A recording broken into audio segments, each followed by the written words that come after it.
தேர்தல் ஆணையத்திற்கு எல்லா உரிமைகளும் உண்டு. 15ல் இரட்டை இலையை ஒதுக்க வேண்டிய அதிகாரம் அவர்களுக்குத்தான் இருக்கிறது என்பதுதான் எங்களது வாதமாக இருந்தது. மிக்க மகிழ்ச்சியான தருணமாக பார்க்கிறேன். தடையாணை நீக்கப்பட்டு விட்டது. இனி தடை இல்லை. இன்றைக்கு என்ன தீர்ப்பு சொல்லியிருக்கிறார்கள்? அனைத்து இந்திய அண்ணா திராவிட முன்னேற்ற கழகத்துடைய கோரிக்கை என்ன? தேர்தல் ஆணையத்திற்கு கொடுக்கப்பட்டிருக்கிற மனு எல்லாம் கட்சியிலேயே உறுப்பினர் அல்லாத, கட்சியை விட்டு நீக்கப்பட்ட, தூக்கெறியப்பட்ட துரோகிகள் கொடுத்த மனுவின் மீது விசாரணை செய்வதற்கு தேர்தல் ஆணையத்திற்கு அதிகாரம் இல்லை. முதலில் தனக்கு அதிகாரம் இருக்கிறதா இல்லையா என்பதை தேர்தல் ஆணையம் முடிவு செய்ய வேண்டும் என்பதுதான் எங்களுடைய முதல் கோரிக்கை. நீதிமன்றம் என்ன சொல்லியிருக்கிறது? அந்த மனுவிலே தேர்தல் ஆணையம் இன்றைக்கு தேர்தல் ஆணையத்திற்கு கொடுக்கப்பட்ட அந்த தடையை நீக்கிவிட்டு தேர்தல் ஆணையம் இந்த மனுவை விசாரிப்பதற்கு முன்பாக நல்லா சொல்லணும், தேர்தல் ஆணையம் உங்களுக்கு அதிகாரம் இருக்கிறதா என்பதை முதலில் முடிவு செய்யுங்கள். இன்றைக்கு கொடுக்கப்பட்ட தீர்ப்பு இதுதான் எங்கள் கோரிக்கை. எங்கள் கோரிக்கையை நீதிமன்றம் தெளிவாக ஏற்றுக்கொண்டிருக்கிறது. அதிகாரத்தை இருக்குதா இல்லையான்னு முதல் சொல்லு. இருக்குது என்று சொன்னால் நாங்கள் மூல வழக்கில் பார்த்துக்கிறோம். மூல வழக்கு இருக்குது, பார்த்துக்கிறோம். உங்கள் விளக்கத்தை சொல்ல வேண்டும். இன்றைக்கு உயர்நீதிமன்றம் ஒரு நல்ல தீர்ப்பினை வழங்கியிருக்கிறது. இந்திய தேர்தல் ஆணையத்திற்கு அங்கீகரிக்கப்பட்ட ஒரு கட்சியினுடைய தேர்தல் நிலை பற்றியும் அவருடைய பைலா பற்றியும் தாவா ஏற்படும் என்று சொன்னால் அதை தீர்த்து வைப்பதற்கு இந்திய தேர்தல் ஆணையத்துக்கு அதிகாரம் உள்ளது என்று இன்றைக்கு உயர்நீதிமன்றம் தீர்ப்பு வழங்கியிருக்கிறது. தர்மம் தன் வாழ்வதனை சூதுக்கப்போ மீண்டும் தர்மம் வெல்லும் என்பது இன்றைக்கு நிரூபணமாயிருக்கிறது. ஆளுக்கு ஒரு திருநீர் இட்டு போங்க சாமி, இந்த திருநீர் இட்டு போங்க, நீங்கள் அதை தவிர வேண்டாம்.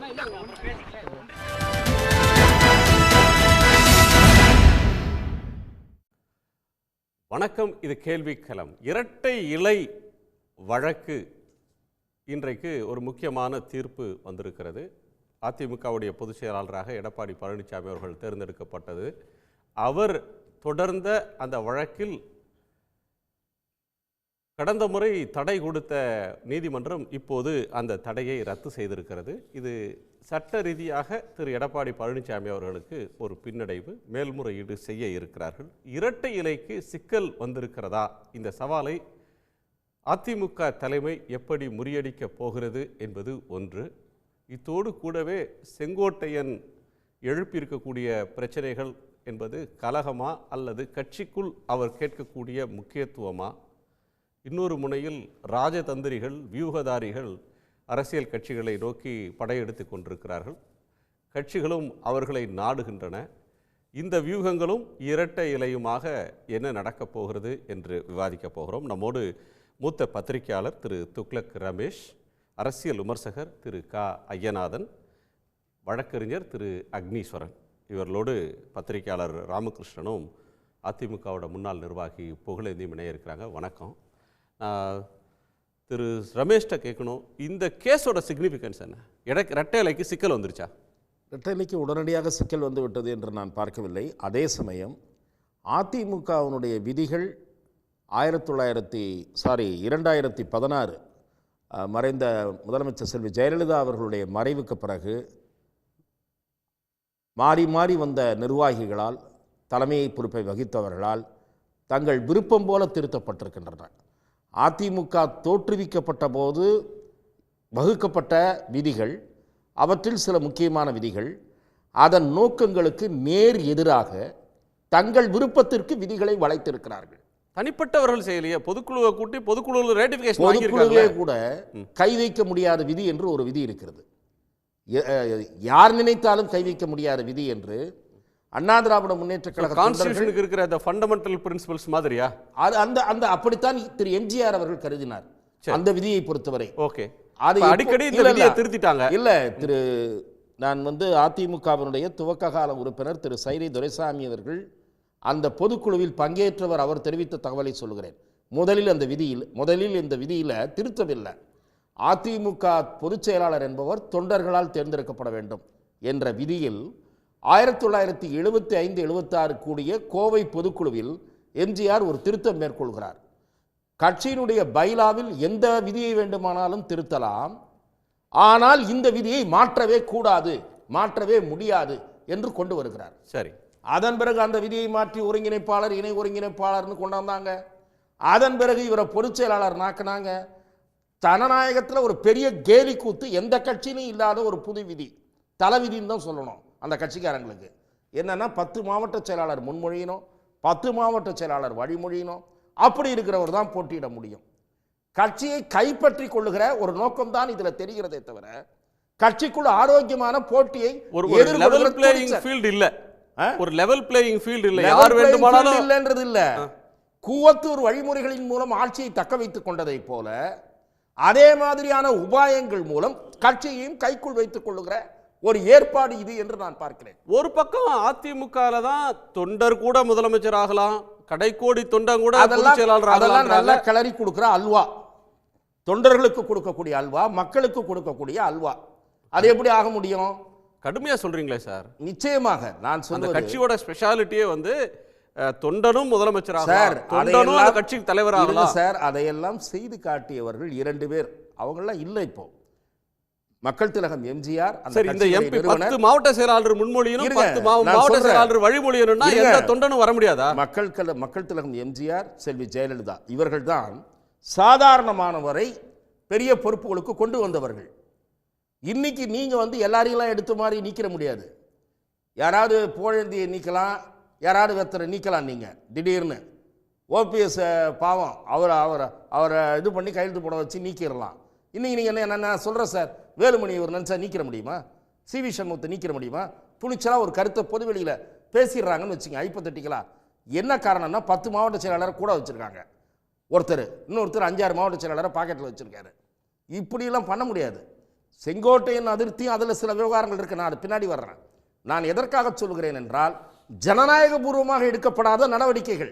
சரி, நீங்க சாதாரணமானவங்க யார் வேணாலும் வந்துட முடியாது சார். அப்படிலாம் இன்றைய நிலைமை அதிமுக நிலைமை இல்ல. ஒரு விவசாயி எவ்வளவு செலவு செய்வார்கள் என்று பார்த்துதான் சீட் கொடுக்கப்படுகிறது. நாடாளுமன்ற தேர்தலில் எனக்கு சீட்டை வானான்னு சில முக்கிய பிரமுகர்கள் ஒதுங்கினாங்க. இல்ல சார், அதுக்கு பிறகு கேண்டிடேட்டை தேடும்போது அதிமுகவுடைய கடைக்கோடியில் இருக்கிற கட்சி ஆரம்பிச்ச நாள்ல இருந்து இருக்கக்கூடிய ஒரு நீண்ட நாள் விசுவாசி ஒருத்தர் ஒன்றிய செயலாளராக இருக்காரு. அவர் நானும் பொதுச் செயலாளர் நிக்கிறேன் அப்படின்னா நிக்க முடியுமா? எப்படி நிக்க முடியும்?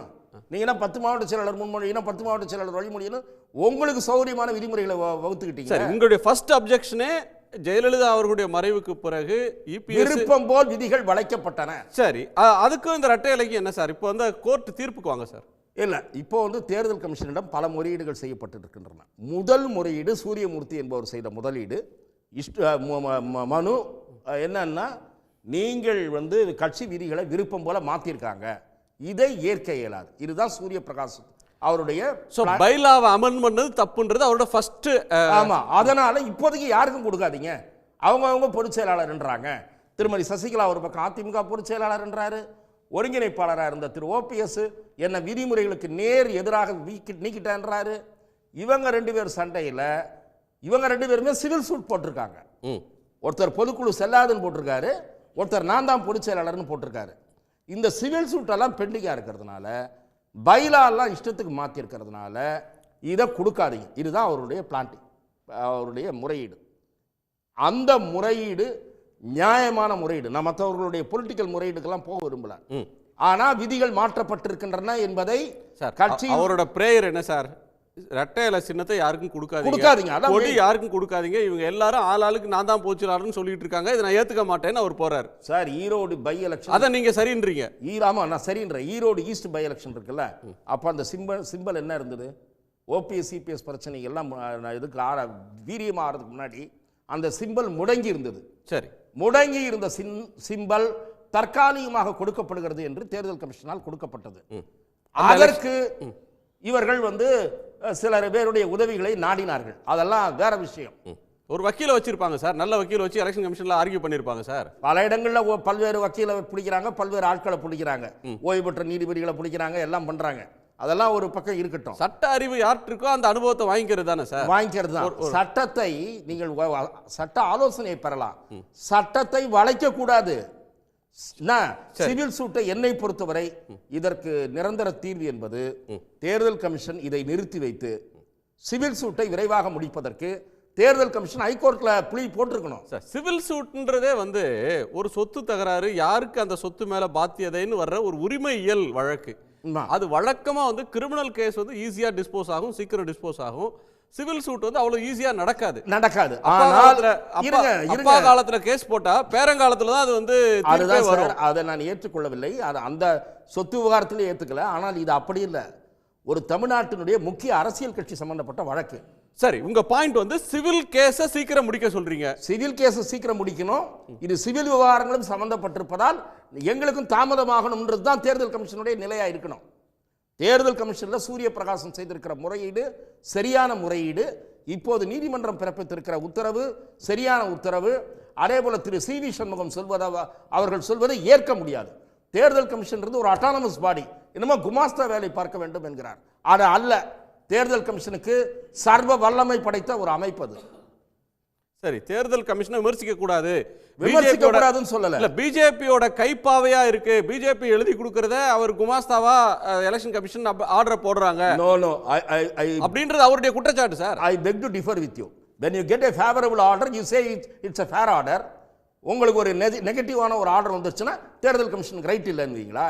உங்களுக்கு ரைட் இருக்குன்னு தீர்ப்பு வந்துருச்சுன்னா ஆஹா இந்த தேர்தல் கமிஷன் மாதிரி உத்தமமான தேர்தல் கமிஷன் இல்லைன்னுவீங்களா? சார், எலெக்ஷன் கமிஷன் வந்து இதை விசாரிக்கணும் அப்படின்னு அந்த சார் நான் என்ன சொல்றேன், எடப்பாடி எதுக்கு போய் ஸ்டே வாங்குறாரு சார்? தேர்தல் கமிஷன் நான் என்ன சொல்றேன், 9 மாவட்ட செயலாளர்கள் வைகோவோடு வெளியேறினார்கள், பலர் போனார்கள்.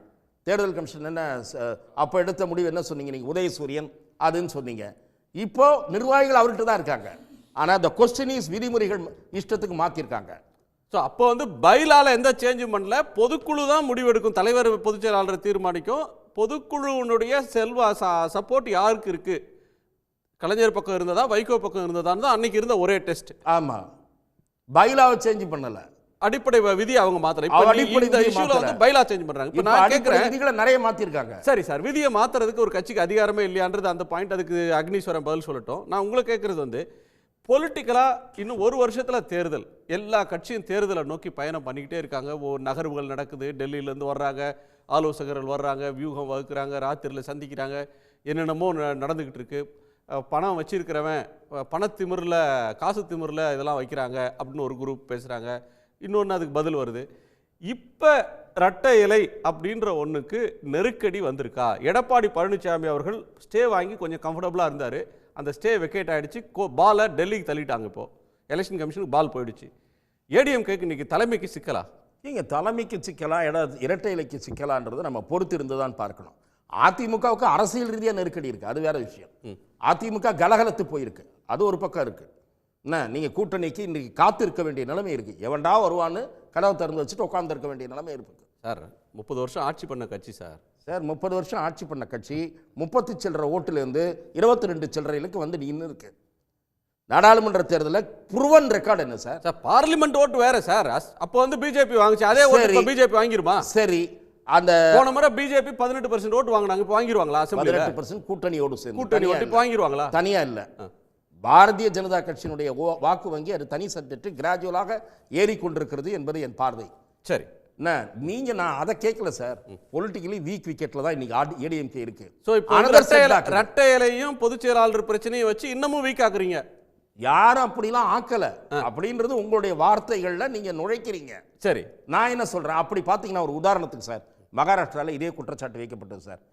கடைசியில் மக்கள் அளித்த தீர்ப்பு என்ன? சரத்பவாருடைய அணி ஒரிஜினல் அணியில தூக்கி வீசிட்டான். அவனுக்கு தான் வெளியே வந்த ஷிண்டேக்கு தான் ஓட்டு போட்டிருக்காங்க. மக்கள் பெருவாரியான மக்கள் ஓட்டு போட்டிருக்காங்க. அப்போ அதை என்ன சொல்றீங்க? நீங்க அதை சொன்னீங்களா இல்லையா சார்? ஷிண்டே கொடுத்தது தப்பு, அது தப்பு, இது தப்புன்னு. Pawar was rejected by people. Senior Pawar was rejected by people. ஆகவே நீங்க அது வந்து இங்கேயும் என்ன வருதுன்னு பார்க்கணும். இந்த சிம்பலுக்கு நான் டேஞ்சர்னு நினைக்கல. It is a setback for ADMK.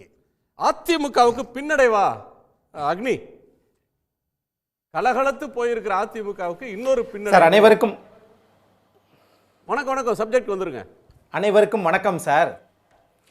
அதாவது சார், வாழ்க்கையில் பின்னடைவு அப்படிங்கிறதே அதிமுகவுக்கு கிடையாது சார். ஏன்னா மகத்தான ஒரு தலைவர், மனிதநேய தலைவர், புரட்சி தலைவர் எம்ஜிஆர் ஆரம்பித்த கட்சி சார். அது ஒன்று. இங்கே மரியாதைக்குரிய பத்திரிகையாளர் சொல்லுகிற போது பின்னடைவாக கருதவில்லை அப்படிங்கிறார். இந்த நீங்க setback தான் என்னதான் சொல்றாரு, பின்னடைவா கருதுனாலும் கருதலன்னு சொல்லல. அதிமுக இரட்டை இலைக்கு சிக்கல்னு நான் கருதல. ஆனா அதனால அதிமுக தலைமைக்கு ஒரு சேலஞ்ச் இன்னைக்கு இருக்கு, ஒரு செட்பேக் இருக்குன்றாரு. அதிமுக தலைமை இது மாதிரி நிறைய இதெல்லாம் சந்திச்சு தான் சார் வந்திருக்கிறாங்க. ஆக இன்னைக்கு ஒரு நாளைக்கு வேணா நீங்க இனிப்பு கொடுத்து கேக்கு வெட்டி கொண்டாடிக்கலாம்.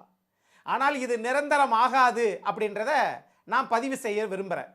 ஏன் நேரா ஒன்னு கேக்குறேன். தேர்தல் இந்த ஆணையத்தை கேஸ் வந்து பொறுத்தளவுல 3 பேர் போடுறாங்க. ஒன்னு சூரிய பிரகாசம், அதற்கு பிறகு ஓபிஎஸ் ஓட சன்னு, அதற்கு பிறகு கேசிபி தரப்பு. இதுல வந்து எலெக்ஷன் கமிஷன் விசாரிக்க கூடாது அப்படின்னு எடப்பாடி பழனிசாமி அவர்கள் கோர்ட்ல போய் ஒரு ஸ்டே வாங்குறாரு. அது எடப்பாடிக்கு கிடைச்ச வெற்றி, அன்னைக்கு அவருக்கு நிம்மதி. இப்ப ஸ்டே வெக்கேட் ஆயிடுச்சு, பால் எலெக்ஷன் கமிஷனுக்கு போயிடுச்சு. ஏன் ஏடிஎம்கே கம்ஃபர்டபுளா இல்ல, வரட்டுமா எலெக்ஷன் கமிஷன்ல பார்க்கலாம் அப்படின்னு ஏன் நினைக்க மாட்டீங்க? சிவி சண்முகம் கொந்தளிக்கிறாரே, ஏடிஎம்கே இது பிஜேபி உடைய கிளைக்கழகம் மாதிரி இருக்காது, குமாஸ்தா மாதிரி எலெக்ஷன் கமிஷனர் செயல்படுறாங்கன்னு சொல்றாரு. அப்ப ஏதோ ஒரு பயம், ஒரு டேஞ்சர் கண்ணுக்கு தெரியுதா? அதெல்லாம் ஒரு டேஞ்சரும் இல்லை சார். இப்போ நான் கேட்பது சார், நீங்க திண்டுக்கல் சூரியமூர்த்தி, மரியாதைக்குரிய அண்ணன் புகழேந்தி, அதே மாதிரி கேசிபி அண்ணன், அதே மாதிரி ராம்குமார் ஆதித்தன், இவங்க எல்லாருமே அதிமுகவின் உறுப்பினர்களா? இந்த வழக்கு போடுகிற போது அவர்கள் உறுப்பினர்களா? ஒன்று, இதை வந்து துக்ளக் சார், ரமேஷ் சார் அடுத்து பதில் சொல்லணும். 2, ஒருவேளை அவர்கள் 2018 திண்டுக்கல் சூரியமூர்த்தியும் 2019 தொடர்ந்து பிற நான் சொன்னக்கூடிய தலைவர்களும் இந்த வழக்கு போட்ட மனுதாரர்களும் நீக்கப்பட்டார்களே, இந்த நீக்கப்பட்டவர்கள் எந்த நீதிமன்றத்திற்கு சென்று என்னை நீக்கப்பட்டது சரியில்லை, ஆகவே தடை கொடுங்கள் என்று எந்த நீதிமன்றமாவது, அது சிவில் நீதிமன்றமோ சென்னை உயர் நீதிமன்றமோ உச்ச நீதிமன்றமோ தடை ஏதாவது கொடுத்திருக்குதா? ஒரு கட்சியின் மீது நீங்கள் வழக்கு தொடுக்கிறீர்கள் என்றால் நீங்கள் கட்சி விதிப்படி நீங்கள் அந்த கட்சியின் உறுப்பினராக இருக்க வேண்டும். நீங்களே உறுப்பினராக இல்லை. இது மனுதாரர்களுடைய விவாதம். இது அப்படியே ஒரு முறை வச்சிருங்க. இன்னொன்று, தேர்தல் ஆணையம் பக்கம் வாங்க. தேர்தல் ஆணையம் பக்கம் வந்தீங்கன்னா அதனுடைய பணி அரசியலமைப்பு சட்டம் 324 2 பணி தான். என்ன? நீங்க மக்கள் பிரதிநிதித்துவ சட்டத்தின்படி மக்களால் தேர்ந்தெடுக்கப்பட்ட சட்டமன்ற, நாடாளுமன்ற, ஜனாதிபதியை தேர்தலை நடத்தக்கூடிய உரிமை, அதிகாரம் தேர்தல் ஆணையத்திற்கு உண்டு. அடுத்து இன்னொரு பணி என்ன? அந்த அங்கீகரிக்கப்பட்ட சங்கங்களோ அல்லது அரசியல் கட்சிகளையோ பதிவு செய்யக்கூடிய அதிகாரம் தேர்தல் ஆணையத்திற்கு வழங்கப்பட்டிருக்கிறது. மூணாவது பணி, தேர்தல் நேரத்தில் அவர்களுக்கு தேவையான அல்லது அங்கீகரிக்கப்பட்ட சின்னங்கள் என்று அந்த சின்னத்தை ஒதுக்குவதுதான் தேர்தல் ஆணையத்துடைய 3 பணிகள் தான். ஆனா இங்க வழக்கு போட்டவர்களும் கட்சிக்காரர்கள் இல்லை. இத உள்கட்சி விவகாரத்தை நீதிமன்றம் தாண்டி இன்றைக்கு நேர தேர்தல் ஆணையம் விசாரிக்கலாம் என்று சொன்னால் இது விசித்திரமாகத்தான் மக்கள் பார்ப்பார்கள். அதிலேயும் சென்னை மாண்பமை உயர்நீதிமன்ற நீதியரசர்கள் என்ன சொல்லியிருக்கிறாங்கன்னா, பேரா 15 என்ன சொல்லியிருக்கிறாங்க? கட்சி தலைவர், செயலாளர், அலுவலகம் எப்படி இயங்குகிறது, அது மட்டுமல்ல சாதிக்கழி வழக்கு 1971 படி யாரிடம் பெரும்பான்மை இருக்கிறது, சட்டமன்ற நாடாளுமன்ற உறுப்பினர்கள் பெரும்பான்மை யார் பக்கம், அல்லது 2650 குழு உறுப்பினர்கள் 2450 யார் பக்கம், சட்டமன்ற உறுப்பினர்கள் யார் பக்கம், எம்பிக்கள் யார் பக்கம் அப்படின்னா அந்த டெஸ்ட்ல ஈஸியா எடப்பாடி ஜெயிச்சிருவாரு. அதுக்கு ஏன் போய் எலெக்ஷன் கமிஷன் இதுக்கு முன்னாடி அஜித் பவார் கேஸ், சரத் பவார் கேஸ்லயும் சரி, உத்தவ் தாக்கரே ஷிண்டே கேஸ்லயும் சரி, பெரும்பான்மை எம்எல்ஏ எம்பி அப்படின்ற அடிப்படையில் கொடுத்துருக்காங்க அப்படின்னு ஒரு கணக்கு வச்சுக்கிட்டா, இப்போ அதிமுகவுக்கு நெருக்கடியே இல்லையா? ஏன் போய் ஸ்டே கேட்குறீங்க? பொதுச் செயலாளராக தேர்ந்தெடுத்ததை விசாரிக்க கூடாது எலெக்ஷன் கமிஷன் அப்படின்னு ஏன் போய் எடப்பாடி பழனிசாமி அவர்கள் ஸ்டே கேட்டாரு? அங்க போய் ஈஸியா அந்த பேப்பரை தூக்கி போட்டு வந்துடலாம். சார் நல்ல கேள்வி சார், நான் முழுமையா அதை உள்வாங்கிட்டே ஏத்துக்கிறேன். ஆனால் நீங்க இந்த வழக்கு நிலுவையில் இருக்கிற போது தகவல் அறியும் உரிமை சட்டத்தில் இருந்து திண்டுக்கல் சூரியமூர்த்தி கேட்ட 2018 இருந்து 2021 வரைக்கும் அது தகவல் அறியும் உரிமை சட்டத்தில் இருந்து போட்டதை மொத்தமா வச்சு தானே நீங்க ஹைகோர்ட் இதுல வந்து ரிட்டு போட்டீங்க, ரிட் ஆஃப் மேண்டமஸ் தானே. நீங்க அதை கேட்டுட்டு இன்னொன்னு சொல்றேன், அப்படி ஒருபுறம் வழக்கு இருக்கிற போது 2 தேர்தலை அதிமுக சின்னத்தை பெற்று தேர்தலை நடத்திருச்சே, இதே தேர்தல் ஆணையம் தானே கொடுத்துச்சு. ஈரோடு கிழக்கு தேர்தல் ஆணையம்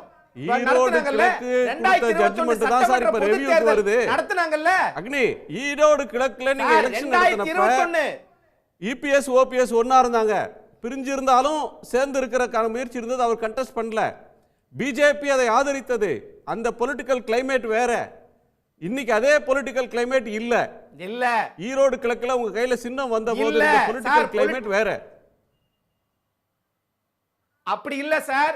2021 பொது தேர்தல் நடந்துச்சு, அப்ப ஒற்றை தலைமை தானே இருந்துச்சு, இதே திரு எடப்பாடி பழனிசாமி தானே இருந்தாரு. 2024 இதே ஒற்றை தலைமை தானே இருந்துச்சு, 23% வாக்குகள் வாங்கினாங்களே.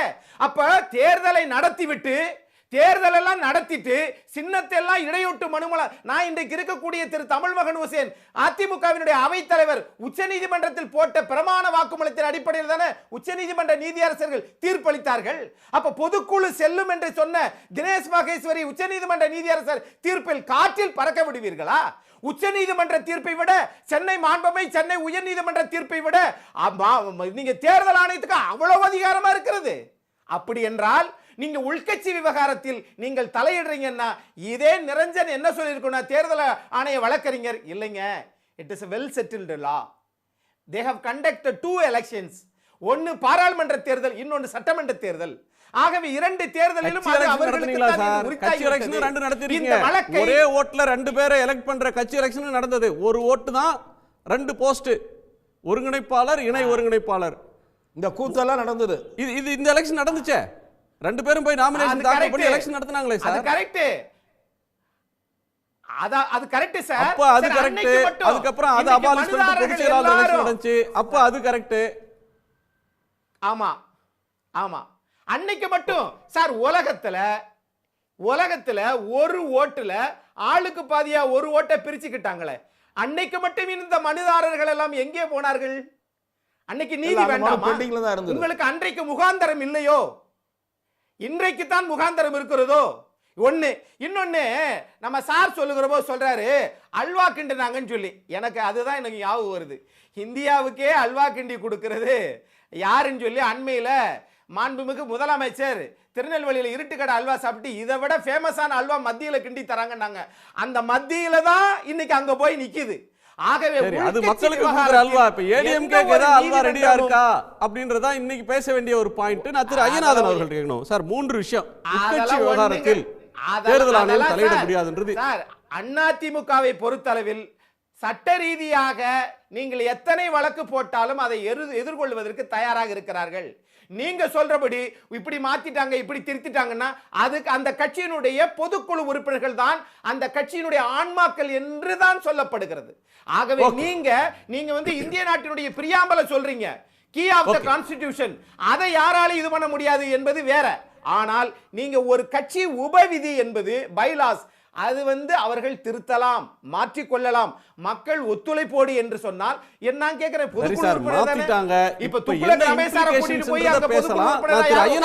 கோணத்தை கேட்கிறேன். உட்கட்சி திரு சிவி சண்முகம் இருக்காருன்னா அவர் வந்து ஒரு லீகலி சவுண்ட் பர்சன், நல்ல லீகலா நுணுக்கங்களை அறிந்த ஒருத்தர். அவர் சொல்றாரு நீங்க உட்கட்சி விவகாரத்தில் தேர்தல் கமிஷனுக்கு ரோலே இல்லை, தேர்தல் கமிஷன் இதை எதுவுமே செய்ய முடியாது அப்படின்னு ஒரு சேலஞ்ச் பண்றாரு. கோர்ட் வந்து விசாரிங்க, முதல்ல உங்களுக்கு விசாரிக்கிறதுக்கு பவர்ஸ் இருக்கான்னு பாருங்க, இருந்தால் விசாரிச்சுக்குங்க அப்படின்னு கோர்ட் கொடுத்துருச்சு. டெக்ஸ் ஆர் கிளியர்ட். என்ன சார் நடக்கும்? சார் ஒரு விடயத்தை நம்ம நல்லா புரிஞ்சுக்கணும். திராவிட முன்னேற்ற கழகம் ஸ்பிளிட் ஆகுது. அப்போ வந்துட்டு யார் எது ஒரிஜினல் திமுக அப்படின்னு சொல்லிட்டு அந்த வழக்கு போகும்போது அதை விசாரிக்கிறது யார்? தேர்தல் ஆணையம், இந்திய தலைமை தேர்தல் ஆணையம். என்ன சொன்னாங்க வைகோ தரப்பில்? It is a vertical split. தேர்தல் ஆணையர் யார்? அப்போ இருந்த தேர்தல் ஆணையர் ரொம்ப ஃபேமஸான ஒரு தேர்தல் ஆணையர் இருந்தார். அவர் சொன்னார் வர்டிக்கல் ஸ்பிளிட்னா எப்படி நிரூபிங்க, உங்ககிட்ட எவ்வளோ பேர் இருக்காங்க, அவங்கக்கிட்ட எவ்வளோ பேர் இருக்காங்க, நிர்வாகிகள், எம்எல்ஏக்கள், எம்பிக்கள் இவங்கெல்லாம் எவ்வளோ பேர் உங்கள் பக்கம் இருக்கிறாங்கன்றதை பொறுத்து தான் அது வர்டிகல் ஸ்பிளிட்டாக இல்லையா அப்படின்னு சொல்லிட்டு என்ன பண்ணார் டிஎன் சேஷன் ஒரு காகிதத்தை எடுத்தார்.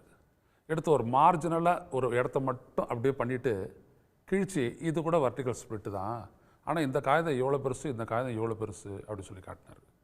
ஸோ அதனால் வர்டிகல் ஸ்பிளிட் அப்படின்றதுனால நீங்கள் ஈக்குவலாக இருக்கிறீங்கன்றது அர்த்தம் கிடையாது அப்படின்னு சொல்லிட்டு தான் திமுக தான் வந்துட்டு ஒரிஜினல் திமுகன்னு சொல்லிட்டு சின்னத்தை உதயசூரியன் சின்னத்தை கொடுத்துட்டாரு நாட்டு.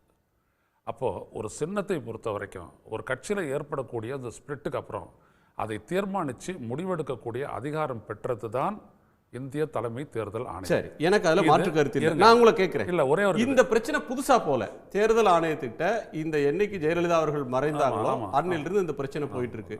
ஒற்றை தலைமை இரட்டை தலைமை தேர்தல் ஆணையத்துக்கு பக்கம் பக்கமாக கண்டெய்னரெல்லாம் பெட்டிஷன் எடுத்துகிட்டு போய் கொடுத்தாங்க மன்ற உங்கள்கிட்ட உறுப்பினர்கள்ட்ட கையெழுத்து வாங்கிட்டு. அப்போ வந்து 2 பேர் இரட்டை இலையை முடக்குனாங்க ஆர்கே நகர் தேர்தலில், பிறகு கொடுத்தாங்க. இதெல்லாமே செட்டில்டு இல்லையா? தேர்தல் ஆணையம் ஏற்கனவே இதை விசாரிச்சிருச்சு இல்லை? தேர்தல் ஆணையம் முழுமையாக விசாரித்து இதில் முடிவெடுக்கக்கூடிய இடமே தரல. இவங்க உடனே தேர்தல் வருது இதில் நாங்கள் முடிவெடுங்க அப்படின்னு சொல்லிட்டு ஒருத்தரும் கோர்ட்டுக்கு போயிட்டே இருக்கிறாங்க. எத்தனை கேஸ் நீங்கள் அதிமுக தொடர்பாக தொடுக்கப்பட்டதுன்னு பாருங்கள். இங்கே இருக்கிற சிவில் கோர்ட்டில் ஒரு கேஸ் இருக்குது, இன்னொரு கோர்ட்டு உயர் நீதிமன்றத்தில் இருக்குது, உயர் நீதிமன்றத்தில் இன்னொரு பெஞ்சில் ஒரு கேஸ் நடக்குது, அப்புறம் உச்சநீதிமன்றத்தில் இருக்குது. கடைசியில் உச்சநீதிமன்றம் சொல்லிச்சு இதை நீ ரிசால்வ் பண்ணி இமீடியட்டாக பண்ணு அப்படி சொன்னும்போது அப்போ தேர்தல் ஆணையம் left with no alternative but to abide to the எஸ்சிஸ் ஆர்டர், சுப்ரீம் கோர்ட்டோடைய ஆர்டர். உடனே அவங்க என்ன பண்ணாங்க, அலாட் பண்ணாங்க. அது டெம்பரரி. நீங்க ஈரோடு கிழக்கு தேர்தலில் கொடுத்ததும் பொது தேர்தலுக்கு கொடுத்ததும் நிரந்தரமான ஆர்டர் கிடையாது. அப்போ இங்க அடிப்படையில் என்ன அப்படின்னு கேட்டிங்கன்னா, திரு ரமேஷ் அவர்கள் சொன்ன ஒரு விடயம் வந்துட்டு ரொம்ப இவர் சொன்னார், என்னுடைய நண்பர் அக்னி சொல்கிறாரு, பொதுக்குழு வந்துட்டு ஆன்மாவை போன்றது. இல்லை, அதிமுகவினுடைய பைலாஸ் ஒரு கட்சியினுடைய bylaw under representation of people act 29A படி நாங்கள் எதை ஃபைல் பண்ணுறோமோ அதுதான் பைலா.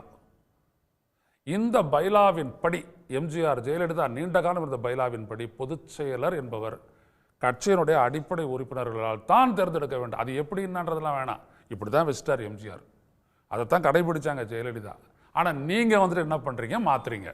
இப்போ பொதுச் செயலாளர் உறுப்பினர்களால் தானே தேர்ந்தெடுக்கப்படுறாங்க. இல்லை, அது அப்புறம் மறுபடியும் இங்கே வராங்க. அதுக்கு நடுவில் எங்கெல்லாம் போனாங்க இவங்க 2 பேர், ஒருங்கிணைப்பு, முதல் ஒரு ஒருங்கிணைப்பாளர், அப்புறம் துணை ஒருங்கிணைப்பாளர் சொன்னாங்க. சார், பொதுச் செயலாளராக ஜெயலலிதா அவர்கள் இருந்ததுனால நீங்க எதை வேணாலும் உங்களுக்கு ஞாபகம் இருக்கும்னு நினைக்கிறேன். பொதுச் செயலாளராக ஜெயலலிதா அவர்கள் இருந்த இடத்தில் இன்னொருவரை அந்த இடத்தில் வைத்து பார்க்க நாங்கள் விரும்பவில்லை. அந்த பொதுச் செயலாளர் பதவிக்கு நாங்கள் யாருமே வரமாட்டோம். பொதுச் செயலாளர் என்றால் ஒருவர் தான், அவரோட அந்த பதவி இதாயிடுச்சு. இனிமே வந்து ஒருங்கிணைப்பாளர் இணை ஒருங்கிணைப்பாளர் நாங்கள் நகர்றோம்னு சொன்னாங்க. அதே அதிமுக பொதுக்குழு தான் அப்படி ஒரு தீர்மானம் போட்டாங்க. அப்புறம் என்ன ஆச்சு? அப்போ இதுதான் எம்ஜிஆர் சொன்னார், பொதுக்குழுக்கு அந்த அதிகாரம் இல்லைன்னாரு. இப்படி நீ நிறைய பேரை வச்சுக்கிட்டு நீ பெருசாக ஒரு கூத்து அடிச்சுட்டு நீ பண்ணுவ. என்ன தூக்கி போட்டதுக்கு காரணம் பொதுக்குழு வச்சு தான். கரெக்ட். என்னவே அது மாதிரி என் கட்சியில் நடக்கக்கூடாது அப்படி சொல்லிட்டு ஒவ்வொரு கட்சிக்கு சுப்ரீம் பாலிசி மேக்கிங் பாடி, சுப்ரீம் டெசிஷன் மேக்கிங் பாடி கவுன்சில் தானே. இல்ல டிசிஷன் சார், அவர் ஒரு சரியான புள்ளிக்கு வந்தாரு. அதைதான் எம்ஜிஆர் வலியுறுத்தினார். என்னை திராவிட முன்னேற்ற கழகத்திலிருந்து ஜனநாயக முறையில் நீக்கவில்லை. ஆகவே இந்த நிலை எதிர்காலத்தில் இந்த 1 கோடி பேர் சார் அவங்க கட்சியில் 1.5 கோடி பேர் மெம்பரா இருக்கிறாங்கன்றாங்க. 1.5 கோடி பேர்கிட்ட இப்போ ஜெயலலிதா அவர்கள் பொதுச் செயலாளராக நிற்கிறப்ப இப்போ நான் சட்டமன்றத்துக்கு நாடாளுமன்றத்துக்கு பொது தேர்தல் நடத்துறதுக்கே இவ்வளோ கஷ்டம் இருக்கு. 1.5 கோடி பேர் ஓட்டு போட்டு ஒருத்தர் கண்டெஸ்ட் பண்ணிட்டாருன்னு வச்சுக்கோங்க, ஒவ்வொரு ஊர்லயும் போய் பண்ணுவீங்களா? அது நடக்கிற நடைமுறையில சாத்தியமா? பேசுறதுக்கு நல்லா இருக்கலாம். இல்லைங்க, நடைமுறையில சாத்தியமா இல்லையா அப்படின்ற டிஸ்பியூட் வந்துட்டு நீங்க எழுப்பக்கூடாது. ஏன்னா உங்களுடைய கட்சியினுடைய பைலா தான், உங்களுடைய கட்சியினுடைய பைலா வந்துட்டு அது கான்ஸ்டிடியூஷனா அந்த ஃபண்டமெண்டல் பிரின்சிபல் அது மாத்திர பேசிக் ஸ்ட்ரக்சரா மாத்தாம இருக்குது. ஆமா ஆமா, இந்திய அரசமைப்பு சட்டத்தை ஏற்றுக்கொண்டு செயல்படக்கூடிய இந்திய நாட்டின் அரசியல் கட்சி தான் என்று சொல்லி ஒரு அரசியல் கட்சியோட பைலால ஒரு சரத்தை அந்த கட்சியோட பொதுக்குழு நினைத்தால் மாத்திக்கொள்ள முடியாதுன்றார் எம்ஜிஆர். அப்படின்னு அவர் நிறுவனர் வகுத்து இருக்கிறார். நீ கொள்கை முடிவு எடுத்துக்கோ, கூட்டணி யாரோட போறதுன்னு எடுத்துக்கோ, மற்றதெல்லாம் செய், அடிப்படையில் இதை மட்டும் தொடாத. சரி, இப்ப என்ன தலைக்கு மேல கத்தி தொங்குதா? ஆமா, இப்ப தலைக்கு மேல கத்தி தொங்குதல்ல, அரசியல் ரீதியா அதிமுக அவர் சொன்னதெல்லாம் ரைட்டு தான். அதிமுக இந்த வெர்ஜ் ஆஃப் கொலாப்ஸ் அப்படின்ற ஒரு நிலையில தான் இருக்கு. நல்லா ஆழமாக பார்த்தீங்க அப்படின்னம்னா அவர் சொன்ன ஒரு முக்கியமான ஒரு ஸ்டாட்டிஸ்டிக்ஸ், அவர் 33 to 22ன்னாரு, 44 to 22ன்னு நான் சொல்லிட்டு இருக்கிறேன். ஏன்னா அவங்களுடைய கூட்டணி அதனுடைய பலம் எல்லாம் சேர்ந்து செல்வி ஜெயலலிதா கடைசியாக 2014 ஜெயிச்சதுல இருந்துட்டு என்னையோடு ஒப்பிடும்போது அது பாதி அளவில் நின்று கொண்டிருக்கின்ற இந்த சூழலில் அந்த கட்சி தன்னை காப்பாற்றிக் கொள்ள வேண்டும் என்றால் இவர்கள் எல்லாம் இணைந்து ஒரு கட்சியாகி பழைய கான்ஸ்டிடியூஷனை கொண்டு வந்துட்டு தேர்தல் ஆணையத்தில் போய்ட்டு மனு செய்து எங்களை நாங்கள் காப்பாற்றிக்கிறோம்னு சொல்லிட்டு போனால் ஒன்லி ஒன் வே, அதுதான் ஒரே வழி, அதுதான். இப்போ இதை தேர்தல் ஆணையம் ரிசால்வ் பண்ணணும்னு சொல்லிட்டு இன்னைக்கு சொல்லக்கூடிய உயர்நீதிமன்றத்தினுடைய தீர்ப்பு உத்தரவு இதுதான் சரியானது. ஏன்னா ஓபிஎஸ் யூபிஎஸ் இணைஞ்சு சசிகலா டிடிவி எல்லாரும் ஒன்றாகி எங்க கட்சியில எந்த பிரச்சனையும் இல்லைங்க அப்படின்னு இவங்களே ஒதுக்கிக்கணும். கிடையாது, டிடிவி தான் வெளில வேற கட்சி ஆரம்பிச்சாரு, போயிடுச்சாரு, முடிஞ்சிருச்சு. சசிகலா, ஓபிஎஸ், சூரியமூர்த்தி, சூரிய பிரகாசம், கேசிபி இவங்க எல்லாருமே ஒன்னாகணும். சசிகலா அம்மையார் போட்ட கேஸை வந்துட்டு ரிசால்வ் பண்ணாத மற்ற எல்லாத்தையும் ரிசால்வ் பண்ண போனதே நீதிமன்றம் பண்ண தப்பு. அப்படி சொல்லக்கூடாது. பட் ஆனால் அதான் fact. That is not real jurisprudence at all. நீங்கள் அந்த பேசிக் கேஸ் இருக்கும்போது அது தொடர்பான மற்ற வழக்குகள்லாம் தனித்து விசாரிக்கவே கூடாது. எல்லாத்தையும் கிளப் பண்ணி தான் விசாரிச்சிருக்கணும். இப்போ நடக்கிற எல்லா நிகழ்வுமே இந்த நாட்களில் நடக்கிற எல்லா நிகழ்வுமே தேர்தலை மையப்படுத்தி இல்லை தேர்தலை லிங்க் பண்ணிட்டு பார்க்க முடியாது. இப்போ நடக்கிற எந்த மூவையுமே எல்லாமே ஏதோ ஒரு வகையில் 2026 தேர்தலை மையப்படுத்திய ஒன்று. இதில் எலெக்ஷன் கமிஷனுக்கு இந்த அதிகாரத்தை கொடுக்கறதும் அதை பார்த்து எலெக்ஷன் கமிஷனை குமாஸ்தாவா மாறிட்டாங்கன்னு திரு சிவி நீங்க தான் ஒரு லோடு ஃபுல்லா டாக்குமெண்ட் எடுத்துட்டு போயிட்டு எலெக்ஷன் கமிஷன்ல இறக்கிட்டு அவங்க குமாஸ்தாவான்றீங்க. அப்புறம் ஏன் போனீங்க? உங்களோட கட்சியை முதல்ல எம்ஜிஆர் கொண்டு போயிட்டு அங்கீகரிக்கும் போது குமாஸ்தா கிட்ட கொடுத்ததான் அதை வந்துட்டு அப்ரூவல் வாங்கினாரா? என்ன பேசுறாரு அவரு? இல்ல எலெக்ஷன் கமிஷன் விமர்சனத்துக்கு அப்பாற்பட்டதா? ஐயா, விமர்சனத்துக்கு வந்துட்டு நீதிமன்றத்துடைய தீர்ப்பே உட்பட்டது, நாட் த இன்ஸ்டிடியூஷன். நல்ல தெரிஞ்சுங்க. நீங்க உச்சநீதிமன்றத்தை விமர்சிக்கக்கூடாது, தீர்ப்புகளை விமர்சிக்கலாம். ஆனா இங்க இவங்க என்ன பண்றாங்க அப்படின்னா தேர்தல் ஆணையத்தை இவங்க சொல்றாங்க. தேர்தல் ஆணையத்தை நீங்க சொல்லாதீங்க. இப்ப இருங்கய்யா, இப்ப லிங்க்டோ ஜேம்ஸ் மைக்கேல் லிங்க்டோ தேர்தல் ஆணையராக இருக்கும்போது அன்றைய முதலமைச்சராக இருந்த குஜராத் முதலமைச்சராக இருந்த நரேந்திர மோடி விமர்சிச்சிருக்கிறார், தேர்தல் ஆணையரை விமர்சிச்சிருக்கிறார். அவருடைய ஆணையர் நாங்க தான் விமர்சனம் பண்ணிட்டு இருக்கிறோமே டெய்லி. நீங்க பண்ற தேர்தல்ன்றது நியாயமான தேர்தலா? நவீன் சாவ்லா எவ்வளவு விமர்சனத்துக்கு ஆளானார்? Not the institution. இப்ப இன்ஸ்டிடியூஷனுக்கு வந்துட்டு தலைவரை தேர்ந்தெடுக்கிறது தொடர்பாக தான் இந்த நாட்டுடைய உச்சநீதிமன்றம் ஒரு ஃபார்மேட்டை கொடுத்தது. அதைத்தானே ராகுல் காந்தி கூட அன்னைக்கு பேசினாரு. நான் பலனே இல்லாத ஒரு மெம்பரு அப்படின்னு சொன்னாரு. நான் அதை சொல்ல வரல. நான் சொல்ல வர்றது என்னன்னா 29A படி முதல்ல தாக்கல் செஞ்ச விதிகளில் மாற்றக்கூடாத ஒரு விதிமுறைன்றதே அவங்களுடைய பைலாஸ். மாற்றக்கூடாத விதியை மாத்திட்டாங்க. அதை எதிராக சசிகலா அவர்கள் போட்ட சிவில் சூட்டை தான் முதல்ல தீர்ப்பு விசாரிச்சு தீர்ப்பு சொல்லி இருக்கணும். இதுவரை இரட்டை இலை எடப்பாடி பழனிசாமி அவர்களுக்கு கொடுத்தது அப்படின்ற ஒன்று வந்து டெம்பரரியா அந்த எலெக்ஷனுக்கு வச்சுக்கங்க, அந்த எலெக்ஷனுக்கு வச்சுக்கங்கன்னு கொடுத்த ஒன்று தான், அது நிரந்தரம் இல்லைன்றீங்க. இன்னைக்கு என்ன அவுட்கம் வரும் நினைக்கிறீங்க? இதையும் செங்கோட்டையன் விவகாரத்தையும் ஒன்றோடு ஒன்று முடிச்சு போடணுமா? இல்ல வேற கூட்டணி கணக்குகளை இதோட சேர்த்து பார்க்கணுமா? இந்த மாதிரி உள்ளரசியல் எதுவும் வரக்கூடாதுன்னா leave it to the election commission. Election commission முடிச்சிட்ட உடனே you have the right to go to the court to dispute it. ஆனா முடிவெடுக்கிறது முழுமையா தேர்தல் ஆணையம் முடிவெடுக்கட்டும். ஓகே, அது முடிவெடுத்துட்டு அதை சொல்லட்டும், அவ்வளவுதான். ஓகே, டிஆர்கே உங்க கோணம் என்ன இதுல? அதாவது ஒன்று வந்து உங்களுக்கு 2021 வந்து இரட்டை தலைமை ஒற்றை தலைமைன்னு சொல்ல முடியாது. ஓகே, 2017 நவம்பர் 22 23 ஒரு ஜட்ஜ்மெண்ட் இசி வந்து ஒரு ரூலிங் கொடுக்குறாங்க. அதாவது இரட்டை இலையை வந்து அஇஅதிமுக, அதாவது ஓபிஎஸ் இபிஎஸ் இருந்த அஇஅதிமுகவுக்கு ரெஸ்டோர் பண்ணுறாங்க. அதுக்கு பிறகு அவங்க ஒன்றும் கட்சி சிம்பலை வந்து ஃப்ரீஸ் பண்ணலை. எங்கே பிரச்சனை வருதுன்னா உங்களுக்கு 2023 ஈரோடு ஈஸ்ட்டில் இந்த நாமினேஷன் அந்த பேப்பரில் கையெழுத்து போடணும். அப்போ யார், ஏன்னா அப்போ அது ஏன்னா ஜூலை மாதமே விலக்கிட்டாங்கனால அப்போ வந்து அதுக்கு தான் வந்து சுப்ரீம் கோர்ட்டுக்கு போகிறாங்க. அதுக்கப்புறம் சுப்ரீம் கோர்ட் வந்து சொல்லுது நீங்கள் வந்து ஜென்ரல் கவுன்சில் ஒன்று வச்சுக்கோங்க அப்படின்னு சொல்லி அதில் முடிவு பண்ணுங்கன்னு சொல்லி தமிழ் மகன் உசேன். ஸோ அதுதான் அப்படி நடந்துச்சு. மூணாவது இப்போது இதில் வந்து நீங்கள் வந்து இன்றைக்கி ஹைகோர்ட் என்ன சொல்லியிருக்குன்னா, முதல்ல முகாந்திரம் இருக்கிறதா என்பதை நீங்கள் ஆராய்ந்து விட்டு அது உங்களுக்கு திருப்தி அடைந்தார் என்றால் நீங்கள் அடுத்த லெவலுக்கு போங்க. ஸோ அதனால் அதாவது எலெக்ஷன் கமிஷனுக்கு வந்து இந்த மாதிரியான மனுக்கள் மீது ஆராய்வதற்கே அதிகாரம் இல்லை என்று நீங்கள் சொல்லிட முடியாது. அதுதான் வந்து ஐ திங்க் ஹைகோர்ட் அதுதான் பார்த்துருக்காங்களே தவிர இப்போ வந்து உட்கட்சி விவகாரங்களில் நீங்கள் வந்து இவங்க போக முடியுமா போக முடியாதான்னா என்னை பொறுத்தவரையில் அது தேர்தல் ஆணையத்தினுடைய வேலை இல்லை. தேர்தல் ஆணையத்தோட வேலை என்னது?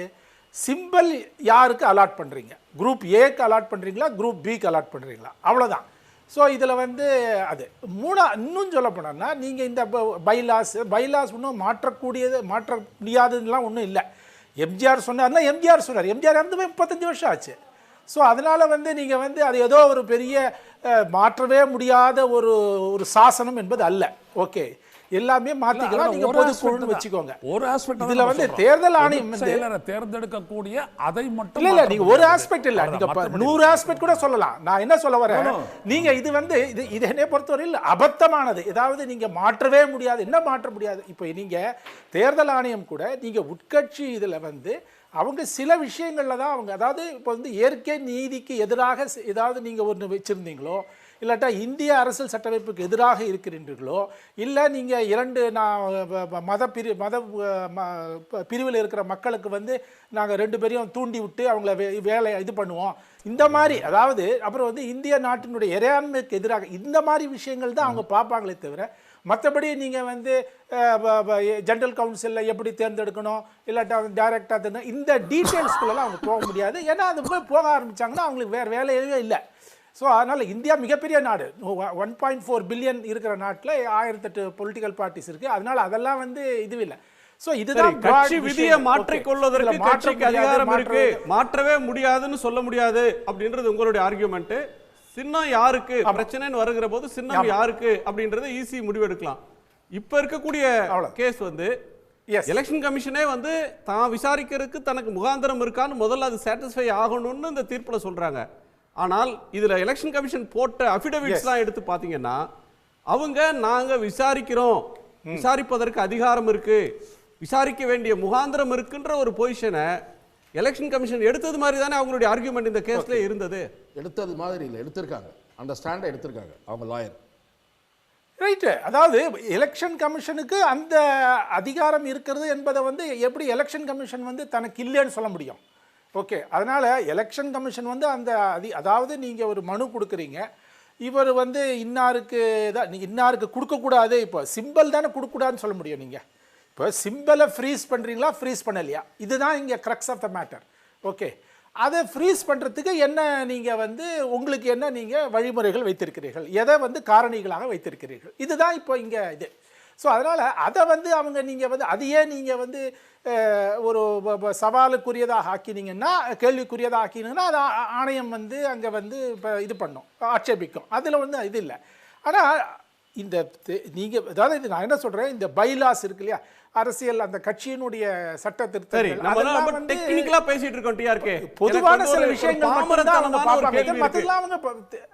டிஆர்கே ரொம்ப டெக்னிக்கலா நம்ம பேசிட்டு இருக்கோம். பாமரத்தனமான ஒரு கேள்வி, ஒரு சொல்லுங்க, பொலிட்டிக்கல் இம்ப்ளிகேஷன் என்னன்னா, சொல்லுங்க 2 விஷயம் சார். ஏடிஎம்கேக்கு இப்ப இபிஎஸ் பொதுச் செயலாளர், அவர் தேர்ந்தெடுக்கப்பட்டது செல்லாதுன்னு ஒரு கேஸ். ஓகே, இன்னொன்னு அந்த ரெட்டை இலையில யாருக்கு அந்த சின்னத்தை ஒதுக்குறதுன்ற இடத்துல கையெழுத்து போடுற அதிகாரம் இபிஎஸ்க்கு இருக்கு, அந்த சிம்பல் அந்த கட்சிக்கு இருக்கு. இது இந்த 3க்கும் ஏதாவது நெருக்கடி வருமா சார்? ஓகே, இந்த அதாவது இப்போ நீங்கள் முதல்ல முகாந்திரம் இருக்கா இல்லையாங்கிறத அவங்க திருப்திப்படுத்திக்கணும். திருப்திப்படுத்தினதுக்கப்புறம் விசாரணை ஆரம்பிக்கட்டும். ஸோ பட் நீங்கள் விசாரணை எந்த ஒரு ஏற்கனவே இருக்குன்ற பல விஷயங்களை வச்சு தானே பண்ணுவீங்க. அதனால் ஏற்கனவே அஇஅதிமுக விஷயத்திலேயே தேர்தல் ஆணையம் என்ன மாதிரியான வழிமுறைகளை பின்பற்றியதோ அதுபடி தானே தேர்தல் ஆணையம் போக முடியும். புதுசாக ஒரு வழிமுறையை கண்டுபிடிக்க முடியாது. ஓகே, ஸோ அதனால் அதெல்லாம் இருக்குது. அதனால் என்னை பொறுத்தவரையில் இபிஎஸ்க்கு இது வந்து இந்த ஒரு இது வந்து ஒரு இதுவாக இருக்கலாம். அதாவது அவங்களுக்கு ஒரு நியூசன்ஸ் அது மாதிரி அவங்க ஏன்னா இந்த ஸ்டேஜுக்கே போக வேண்டாம்னு நினச்சிருக்கலாம். பட் பாயிண்ட் இஸ் வந்து அவங்ககிட்ட நம்பர்ஸ் இருக்கிற பட்சத்தில் அவங்க அதை பற்றி பெருசாக கவலைப்படணும்னோ இல்லாட்டா வந்து வேறு மாதிரி, அதாவது தனக்கு இப்போ வந்து அங்கே டெல்லியில் அதிகாரம் இல்லைங்கிற ஒரு காரணத்தினால தனக்கு எதிராக போய்விடுவார்களோங்கிற ஒரு அச்சம் இருக்கலாம். பட் நீங்க ஆன் பேப்பர் பால் வந்து டெல்லிக்கு போயிடுச்சு, ஹைகோர்ட்ல இருந்து எலெக்ஷன் கமிஷன்ட்ட பால் போன பிறகு திரைமறைவுல கையை முறுக்குவாங்களா? திரைமறைவுல அதிகாரம் பெற்றவர்கள், தேர்தல் ஆணையத்துக்கே நான் வரல, திரைமறைவில் வேற நடக்குமா? வேற இப்ப நீங்க சொல்றது வந்து இது நியூசன்ஸ் கேஸ்ன்றீங்க. ஏடிஎம்கே பொறுத்தவரை சேலஞ்ச் எல்லாம் ஒண்ணும் இல்ல, அவங்களுக்கு இது வந்து ஒரு தொல்லை, அவ்வளவுதான். ஐயோ ரெட்டையில போயிடுமோ, இந்த ரெக்கார்ட்லாம் எடுத்துட்டு போகணுமோ, அடுத்த ஹியரிங் போகணுமோ அப்படின்னு பாக்குற ஒரு சாதாரண தொல்லையா தான் இதை பாக்குறீங்க. அதர்வைஸ் நம்பர்ஸ் இருக்குன்றீங்க. எஸ், நம்பர்ஸ் இருக்கு, அதனால ஒன்றும் இல்லை. நீங்கள் ஆனால் திரைக்கு மறைவு என்ன நடக்குங்கிறது எனக்கு அந்த அளவுக்கு அறிவு இல்லாதனால அதை பற்றி நான் இப்போ சொல்ல முடியாது. பட் நான் வந்து அரசியல் கட்சியினுடைய பல நிகழ்வுகள் என்ன சார், நான் தான் பாமரன் கேட்கிறேன், நீங்க வந்து உங்களுக்கு அறிவு இல்லைன்றீங்க. இப்போ வந்து ஷிண்டேவும் நான் ஒரு கேட்கறது வந்து ஷிண்டேவும் ஷிண்டேவையும் நம்ம வந்து இன்னொருத்தர் இருக்காரு, அஜித் பவார் இருக்காரு, அவங்க பிஜேபி பக்கம் சாயாம அவங்க சும்மா போய் ஒரு தனி கட்சி ஆரம்பிச்சிருக்காங்கன்னு வச்சுக்கங்களேன். அவங்க வந்து பிஜேபியோட சேர்ந்து அந்த ஆட்சியை கவுக்காம பிஜேபிக்கு சார்பு நிலை எடுக்காம இருந்தாங்கன்னா அவங்களுக்கு ஆதரவா இந்த இது நீதிமன்றம் தீர்ப்பு அளித்திருக்காது சார், எலெக்ஷன் கமிஷன் அவங்களுக்கு ஆதரவான ஒரு நிலைப்பாட்டை எடுத்திருக்காது அப்படின்னு அப்ப சிவசேனா கூட விமர்சனம் பண்ணாங்க. இப்போ அந்த விமர்சனம் வந்து அரசியல் ரீதியானதா, சட்டப்படியானதா இல்லையான்றதுக்குள்ள நான் போல. அப்படியான ஒரு வேற அழுத்தம் வரும் இல்லையா, இதுல வராதுன்னு சொல்ல முடியுமா? ஒரு நிமிஷம், துக்ளக் ரமேஷ்க்கு ஏதோ ஒரு சந்தேகம். அதாவது அழுத்தம் இல்ல ஒரு நிமிஷம், இல்ல நான் சொல்லி முடிச்சேன், நீங்க கேட்டதுக்கு சொல்லி முடிச்சேன். அரசியல் ரீதியா அழுத்தங்கள் வருமானா வரும், வரலாம். நம்ம பொலிட்டிக்கலா பிரஷர் இருக்கும். இந்த கேஸ் இருக்கும்போது இல்லாம பேசுறது வேற, இருந்துச்சுன்னா பேசுற தன்மை வேறையா இருக்கும்ல. அதாவது அரசியல் கட்சினா நீங்க 1008 அழுத்தங்கள் இருக்க தானே இருக்கும், அது இயற்கை. நீங்க வந்து பார்ட் ஆஃப் த கேம், அதெல்லாம் இருக்கலாம். நாம் பட் அது எப்படி நடக்கும் ஏது நடக்கும்னு இப்போ ஆர்வம் சொல்ல முடியுமா அந்த அளவுக்கு. அதாவது குணா எந்த அளவுக்கு தன்னை பாமரன் சொல்லிக்கிறாரோ அதை விட நான் இன்னும் அதிகமாகவே தன்னை என்ன பாமரன் சொல்லிக்கிறேன். அதனால அதை விட்டுருங்க. இப்போ ஏதோ ஒரு அக்னீஸ்வரன் யாரோ கேள்வி கேட்கணும்னு சொன்னீங்க. இல்லை துக்ளக் கேட்டார், ரமேஷ் கேட்டார். இல்லை நண்பர் ராமகிருஷ்ணன்ட்ட வந்து என்னுடைய சந்தேகம் என்னன்னா, உங்களுடைய நிலைப்பாட்டை ஒட்டி எனக்கு எழுகிற சந்தேகம். அதாவது திரு ஐநாதனும் சொன்னார், என்னுடைய அடிப்படையிலான கேள்வி என்னன்னா, தேர்தல் கமிஷன் இப்போது நியாயமாக நடந்து கொள்ள வேண்டும் என்றால் இவர்களுக்குத்தான் ஒதுக்க வேண்டும், இல்லை என்றால் அது மகாராஷ்டிரா என்பதை போல நண்பர் குணசேகரன் சொல்ல முற்படுகிறார். நான் சொல்ல வந்தது அடிப்படையிலான ஒரு கேள்வி இருக்கிறது. அந்த பொதுக்குழு செல்லுமா செல்லாதா, பொதுச் செயலாளர் தேர்வு செல்லுமா செல்லாதா என்கிற ஒரு வழக்கு இஸ் ஸ்டில் பெண்டிங். இப்போது தேர்தல் கமிஷன் தன்னை சாட்டிஸ்ஃபை செய்து கொண்டு இதை ஆராய முற்படும் போது வெறும் எண்ணிக்கை அடிப்படையில் மட்டுமே திரு எடப்பாடி பழனிசாமி தலைமையிலான அணிக்கு ஒதுக்குமானால், நான் கேட்பது சிவில் சூட்டில் பொதுச் செயலாளர் தேர்வு அல்லது பொதுக்குழு முடிவு செல்லாது என்று வந்தால் இஸ் இட் நாட் unjust, அதாவது to the parties who have filed that petition. செல்லாதுன்னு வந்தா அந்த இடத்துக்கு பொதுச் செயலாளரா சசிகலா வந்துருவாங்க, அப்படிதானே? இல்ல, நான் சொல்லுவது சசிகலாவை பொதுக்குழுல செலக்ட் பண்ணிருக்காங்க. என்னுடைய கேள்வி நான் சசிகலா அவர்களை அந்த கட்சியோட பொதுச் செயலாளரா இதே பொதுக்குழு இல்ல நான் சொல்லுவது திரு ஓபிஎஸ், என்னுடைய கேள்வியை நான் கரெக்டா சொல்லணும். ஓபிஎஸ்ஐ நீக்கிய பொதுக்குழு முடிவு உட்பட செல்லாது என்று வந்தால் அந்த ஒருங்கிணைப்பாளர் இணை ஒருங்கிணைப்பாளர் ரெஸ்டோர் ஆகும். அப்போ எதனால் தேர்தல் கமிஷன் விரைவாக முடிவெடுக்க வேண்டும் என்கிறீர்கள்? நான் சொல்வது அது நாளைக்கு இவர்களுக்கு பாதிப்பை ஏற்படுத்தி விடாதா? இந்த தேர்தல் சின்னத்தை முடக்க வேண்டும் என்று கேட்பவர்களுக்கும் என்னை நீக்கியது செல்லாது என்று கூறுபவர்களுக்கும் எல்லா இதுவரை இந்திய வரலாறுலேயே தேர்ந்தெடுக்கப்பட்ட எம்எல்ஏக்கெல்லாம் கையெழுத்து போட்டு தங்களுடைய சட்டமன்ற கட்சி தலைவராக ஒருத்தரை தேர்ந்தெடுத்து இவர் தான் எங்கள் சிஎம் கேண்டிடேட்னு கொடுத்து அவரை பதவியேற்க அழைக்காம கவர்னர் ஓடி போன ஒரு வரலாறு வந்து சமகாலத்தில் தான் நடந்தது. சசிகலா கேஸில் தான் அது நடந்தது. அதுக்கு எந்த ஜஸ்டிபிகேஷன் இருக்கு? அன்னைக்கு தேதிக்கு அவர் குற்றமற்றவர், அன்னைக்கு தேதிக்கு அவருக்கு தண்டனை இல்லை. எல்லாம் நம்ம கண் முன்னாடி தான் நடந்தது. ரீதியாக நாம் பேசுவது வேறு. நான் கேட்பது, இப்போ ஒரு எம்எல்ஏ வந்து கேஸ் இருக்கு சார், அவர் எம்எல்ஏவா தேர்ந்தெடுக்கும் போது சில விவரங்களை மறைத்து விட்டார்னு, அவருடைய பதவிக்காலம் முடிந்த பிறகு அந்த ஜட்மெண்ட் வந்து என்ன பலன் என்று கேட்டு. ஓகே, டிஆர்கே பலன் கரெக்ட் இல்லை. அதாவது ரமேஷ் கேட்குற கேள்வியினுடைய சாராம்சத்தை புரிஞ்சிக்க முடியறது. ஆனால் இது வந்து நீதிமன்றங்கள் வந்து அதுதான் பதில் சொல்லணும். ஓகே, ஏன் இவ்வளோ நாள் எடுத்துக்கிறாங்க, இது காலம் தாமதம் பண்ணுறாங்களா போகிறாங்களா? ஆனால் இப்போ இந்த ஆர்டர் படியாக தானே அவங்க இப்போ ஹைகோர்ட்டில் இன்னைக்கு கொடுத்த ஆணைப்படி தானே தேர்தல் ஆணையம் இந்த விவகாரத்தில் செயல்பட முடியும். தேர்தல் ஆணையம் எதுக்கு அங்கே ஒரு மேட்டர் இருக்குது, அவங்க என்ன சொல்லுவாங்க, subject to other cases bending, அந்த மாதிரி தான் ஒரு ஃப்ரேஸ் அவங்க பயன்படுத்துகிறாங்க. ஓகே, அதனால் அதையும் சொல்லிட போகிறாங்க. அதனால் உங்களுக்கு வந்து இந்த அப்படி ஒரு ஆணை கொடுத்தாலும் கூட அந்த ஆணை பிற்காலத்தில் வரக்கூடிய கோர்ட்டுகளுடைய ஆணைகளை பொறுத்து தான் இது இருக்கும் அப்படின்னு ஒரு வார்த்தையை சொல்லிடுவாங்க. அதனால நம்ம வந்து காலம்ன்றது ஒண்ணும் இல்ல சார். 2026 மே மாசம் மாற்ற முடியாத ஏடிஎம்கேக்கு ரெட்டை இலை இருக்குமா? அதான் ஒரே காலம். அவர் ரமேஷ் கேட்கறது சுத்தி வளைச்சு என்ன கேட்டாலும் சசிகலாவை பொதுச்செயலாளர் ஆக்குவாங்களா இல்ல ஓபிஎஸ் இபிஎஸ்ன்ற அந்த அரேஞ்ச்மெண்ட் இருக்க இணை ஒருங்கிணைப்பாளர் அந்த அரேஞ்ச்மெண்ட் அப்பீல் ஆகுமா அப்படின்ற அம்சங்கள் தான் இதுல வருது. நான் இதுல நம்ம எல்லாம் பேசிட்டு இருக்கிறோம். கேஸ் போட்ட ஒருத்தர் அப்படியே இருக்கிறாரு, புகழேந்தி இருக்கிறாரு. அக்னி ஒரு 2 மினிட்ஸ் நான் புகழேந்தி சாருடைய வாதுரை என்னன்னு கேட்டுட்டு நம்ம வந்து அதுக்கப்புறம் பேசுறது பொருத்தமா இருக்கும். புகழேந்தி சார், நேரா வந்துடுறேன் பாயிண்ட்டுக்கு. நீங்க வந்து ஒரு பெரிய வெற்றி இது, அதிமுகவுக்கு விடுதலை கிடைக்க போகுதுன்னு கொண்டாடுறீங்க. அதெல்லாம் ஒண்ணுமே இல்லை, நியூசன்ஸ் இது, வேற ஒன்றா இருக்கு, இதுல நம்பர்ஸ் அவங்க பக்கம் இருக்குன்னு டிஆர்கே சொல்றாரு. சிவிஎஸ் என்ன சொல்றாருன்னா, இதுல தேர்தல் ஆணையம் வந்து நியாயமா நடந்துக்குமா இல்லையான்ற குற்றச்சாட்டு ஒரு பக்கம் சொன்னா கூட நாங்க மேல்முறையீட்டுக்கு போவோம், இதெல்லாம் ஒரு இஷ்யூ இல்லை, அங்கேயும் வெல்வோம், நாங்க இங்க நீதி கிடைக்கலன்னா அங்க கிடைக்கும்ன்றாரு. நீங்க கொண்டாடுறது வந்து அர்த்தமற்றதுன்றது அவங்களுடைய ஆர்கியூமெண்ட். ஒரு கால் குணா சார் தீர்ப்பு அந்த சிபிஎஸ்க்கும் அந்த இபிஎஸ்க்கும் சாதகமாக வந்திருந்தா எப்படி இருந்திருக்கும்? இதெல்லாம் பேசுவார் அவரு. ஸ்டே கொடுக்கும்போது நல்லா இருந்துச்சா? ஸ்டே வெக்கேட் பண்ணும்போது அது எதிரியா தெரியுதா? இப்ப ஓபிஎஸ் வந்து தர்மம் வென்றதுன்றாரு, அப்போ சிபிஎஸ் நீதி வென்றதுன்றாரு. தீர்ப்பு நாங்கள் வரவேற்கிறோம்னு சொல்றோம். நாங்கள் வரவேற்கிறோம்னு சொல்றோம். ஆனா நான் என்ன சொல்றேன், ரொம்ப நேரமா டிஸ்கஸ் பண்ணிட்டு இருக்கீங்க. நீங்க அதிகாரம் தேர்தல் ஆணையத்திற்கு இல்லைன்னா உள்கட்சி விஷயத்தில் தலையிடக்கூடாதுன்னு சொன்னால் நீங்கள் செலக்ட் பண்ண எலெக்ட் பண்ண லீடர்ஸ் பட்டியலாம் கொண்டு போய் ஏன் எலெக்ஷன் கமிஷனில் கொடுக்குறீங்க? அது ஒரு குப்பைத்தட்டி மாதிரி தூக்கி போட்டுற வேண்டியது வெளியில். 15 சிம்பிள் அலாட் பண்ணுறது ஒரு கட்சிக்கு, நேஷனல் பார்ட்டியாக இருக்கட்டும் ஸ்டேட் ரிஜிஸ்டர் பார்ட்டியாக இருக்கட்டும், அந்த சிம்பிளை கொடுக்க வேண்டிய அதிகாரம் படைத்தது எலெக்ஷன் கமிஷன். அதில் எந்த கோர்ட்டும் தலையிட முடியாது. அதுதானே சட்டம், கான்ஸ்டிடியூஷன் பாடி. அதுக்கு பின்னாடி ரெப்ரசன்டேஷன் பீப்புள் ஆக்ட்ல தவறாக ஒரு கட்சி நடந்துக்கிட்டா அந்த விசாரணையை அந்த மனுவை யாராவது கம்ப்ளைண்ட் கொடுத்தா விசாரிக்க தகுதி படைத்தது election commission. All the rights எங்களுக்கு இருக்குங்கிறத இதே ஹைகோர்ட்டில் அந்த வாதமாக எலெக்ஷன் கமிஷன் சார்பாக வச்சாங்க. அதையெல்லாம் கேட்டுட்டு தானே ஸ்டே கொடுத்தவர் ஸ்டே வெக்கேட் பண்ணுறாரு நீதிபதி. ஆகவே என்ன சார் நியாயம் இது? ஒன்று எதை ஒன்றையுமே ஏற்றுக்கிறது இல்லை. உங்களுக்கு சாதகமாக இருந்தால் எலெக்ஷன் கமிஷன் ஓகே, உங்களுக்கு சாதகமாக இல்லைன்னா எலெக்ஷன் கமிஷன் இஸ் டம்மி, அது ஒன்றும் வேலை இல்லாத போயிடுது எலெக்ஷன் கமிஷனுக்கு அப்படின்னு சொல்கிறது எப்படி சரியாக இருக்கும்?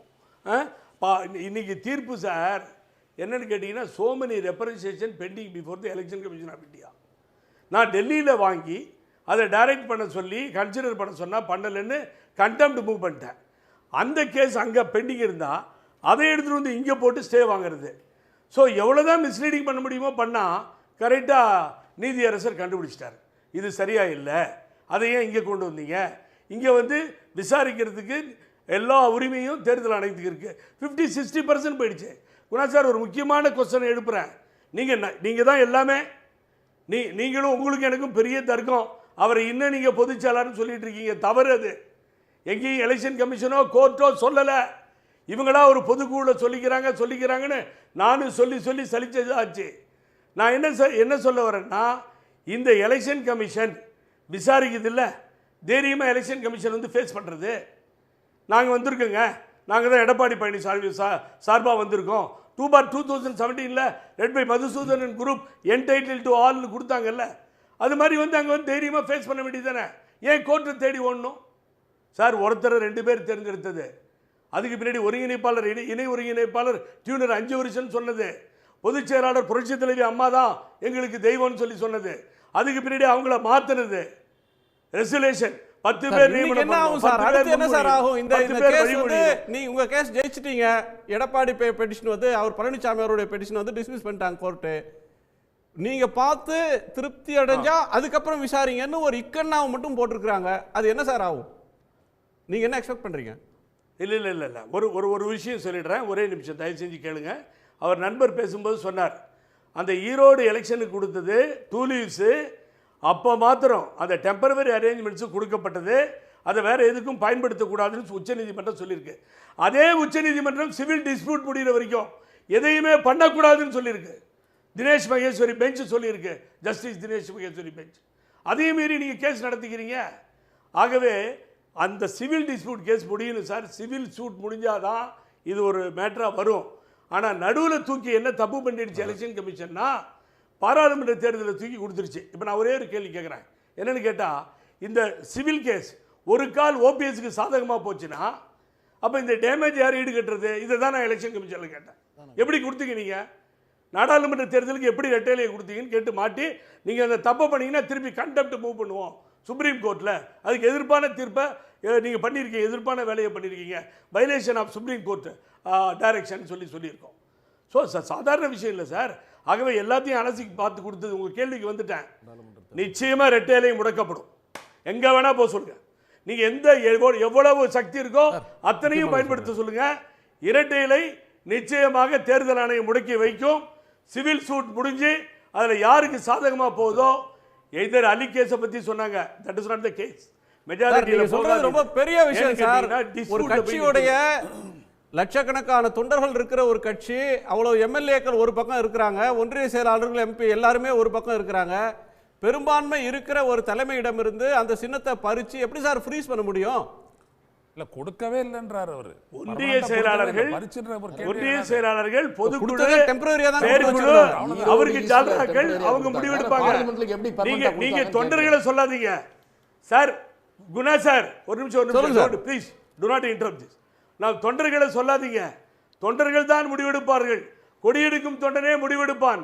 எல்லா இடத்துலயும் பாக்ஸ் வைக்கிறது. எலெக்ஷன் நடத்துங்க தமிழ்நாடு பூரா. 6 நாள் அனௌன்ஸ்மென்ட் 5 நாள் எலெக்ஷன்ல முடிச்சிருக்கீங்களே நீங்க.